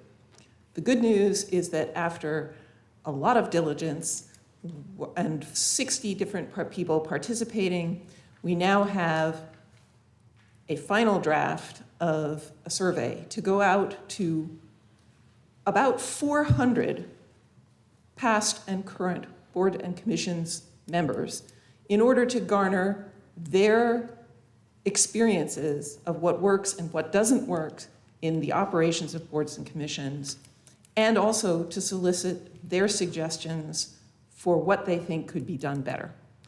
This will give us a really, hopefully, very large sample of information from people who have actually been engaged in these activities over a period of 10 years. And we will be receiving that data and, with the help of city staff, collating it, analyzing it, and using it to go forward in basing recommendations for how to improve the effectiveness, the efficiency, and the public engagement of boards and commissions. Just wanted to let you know that we're on the move with this, and we hope to have a survey out as quickly as possible. Thanks for your attention this evening. Okay, thank you. Christina Dupuck. Oh, that was totally wrong. Dupush. Thank you. Okay. In my defense, it's with a C, but yes, okay. Is it French or something? Here it is. Good evening, Mayor, City Council, city leaders. So great to be here. Big evening. So again, pickleball, right? So again, first and foremost, gratitude. Gratitude. So we are very excited to continue to, and some of you know this, that we are working with your City Parks and Rec Department. We've had one meeting with the Asheville Tennis Association. And, there's just a lot of reality. We all have needs, right? But we are at the table and we are very grateful. As we are having those conversations and as the Tennis Association is looking at what their needs are, we're looking at what their needs are, something has really kind of come to light. And it's a big thing, but a small thing. But I think tonight my comments are about, we absolutely are clear, and you have heard us, we have truly felt you hearing us by the assignment to have this meeting that was directed by the Parks and Rec with the Asheville Tennis Association and us. And we want dedicated pickleball courts. One of the things I really want you to understand, dedicated pickleball courts, that in itself is an expense, and we are humbled to think that you could do anything about that. But the other thing is you must consider nets. And that might be seen like, well, of course you're going to have nets. Well, right now, I would like to just remind people, tennis doesn't have to bring their nets to the court. They're up. Soccer players do not have to bring their goals. Basketball players do not have to bring their hoops. Baseball players do not have to bring their bases. Now you may think, well, of course not. I don't know if you've ever went and bought, purchased, or picked up a pickleball net. It is heavy, it is clunky, and it is hard to deal with. We have a great pickleball community, and some of the pickleball players, they just keep their nets in their car. They see people playing, they just do it. I think when you go to other communities, there's all kinds of systems about this. Some people just put a bunch of nets in a lock box, and the community just kind of does their own thing. You get a number and a key or something, and you just open it up as a citizen and put it back. Other places have these really cool nets that you roll out. I've seen some of these in other places. All this is an expense. And so what I would say is, as we are negotiating, and wherever this negotiation falls out, in whatever court or whatever we can do, what I would just say to you as city council members, and especially to you, Deborah, as the city manager, as you're thinking about cost, I would like, and this is something I have really learned in my career, when you want something, you need something, you got to think about it all the way through. And I would say that as you think about that, you don't have to worry about paddles, because I said, do we need to worry about paddles? Do I need to say anything about paddles and representing the community? And they say, no, we'll bring our paddles, or we can figure that out. But this is just a key piece. And I think that as you were trying to help us, I think we were going to take responsibility to just bring the light.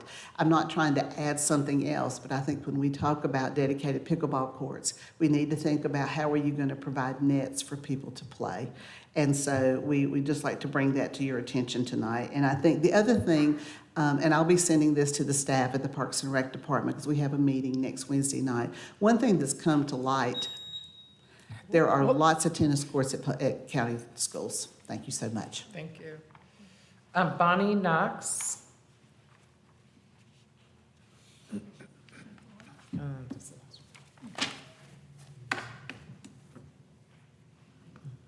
I'm Bonnie Knox, and I live in Montford. I'm originally a Texan, transplanted to northern New Jersey, where I was an English teacher in the largest urban public high school in New Jersey. My husband and I planned our retirement dates for January 2020, which happened to coincide with the COVID pandemic. Good timing, right? We had visited Asheville many times because our oldest daughter had moved here with her family in 2014, and we love the city. I was a competitive tennis player in my 20s, 30s, and 40s, but had to stop because of health issues and my demanding job. In Asheville, I started playing tennis again. And then, right before my 71st birthday, my son-in-law's mother got me on the pickleball court, and I have been basically an addict for, about a year and a few months. Now I'm going to sound like a Prevagen commercial. But unlike Robert Strackler, who I don't think is a very good advocate for Prevagen, I do have a lot of clear advantages to playing pickleball. Number one, I'm healthier and stronger than I've been in years. Number two, because I take lessons and I go to drill clinics and I love to learn the finer points of the game, my brain is always challenged and it is sharper for it, and I'm very glad there are not too many of my pickleball friends out there because I'm not the best scorekeeper in the world. But it has definitely been good for my brain. Best of all, though, are the friends that I've made. We have so much fun playing, and we not only play pickleball together, now we play canasta, and we go out to lunch, and we even have some girls' nights out parties. It's just been a great thing for my social life since moving here. My pickleball friends are my closest friends.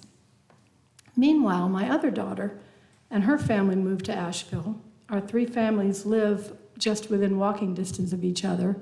All my grandchildren go to public Asheville city schools. We care about this community. We are very much invested in the community. My husband plays tennis 3 times a week at Aston. He can reserve a court with no worries. We should not be competing with tennis players. Surely we have room for both sports in this city. I'm a perfect example to demonstrate that pickleball provides healthy, fun, low-risk exercise for all ages. It's the fastest growing sport in this country, maybe the world, I don't know. Don't wait till you're 70 to play. It is really fun. Thank you. Tony Walker.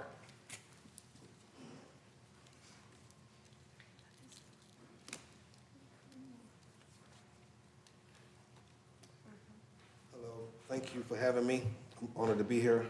And I have concerns, dreams, and passions. And my concern is that for the opiate, am I saying it right? The opiate crisis going on. And I feel like the things that I've learned and the things I'm certified in, that I could be a person that could be used to try to give back to the community to help out with those cases. And I have a real passion for it. And I believe that I'm no better than them, because people look at me and think that because maybe I work out, that I'm in shape, but which I am maybe. But the thing is, I'm just like them, a person that just does that. I have a healthy addiction, And I do that because of the pain that I carry, and I believe that they may do the same because of the pain that they carry, to try to feel free. And I also have dreams to want to be able to go inside the jails and share my story and inspire fathers inside of there to be able to get on the right track. And I think that because I think I'll be a perfect impact because I've been through the fire, and what better person is to try to help somebody out the fire, the person that's been through it. And and that's my passion, my dreams, and I came here to let y'all know that, and maybe y'all can have the power to maybe put me in a place to do that, because I really want to help and give back to my community, because at one time I tore down my community by selling drugs, and now I want to, and I had that same passion to want to give back to try to help out. Thank you. Thank you. Please look into the community. If you want to look at through it. Do you know about the community paramedic program? Community paramedicine? No, I've not Let's, heard why of don't we it. close Yeah, this I out, know. and if you'll stay and chat, Yep. you can chat with Sage for a minute about that. Okay. So that was our last speaker. So we are adjourned for the evening. So, yeah. Okay. So thank you. We have our closing credit. You've been great.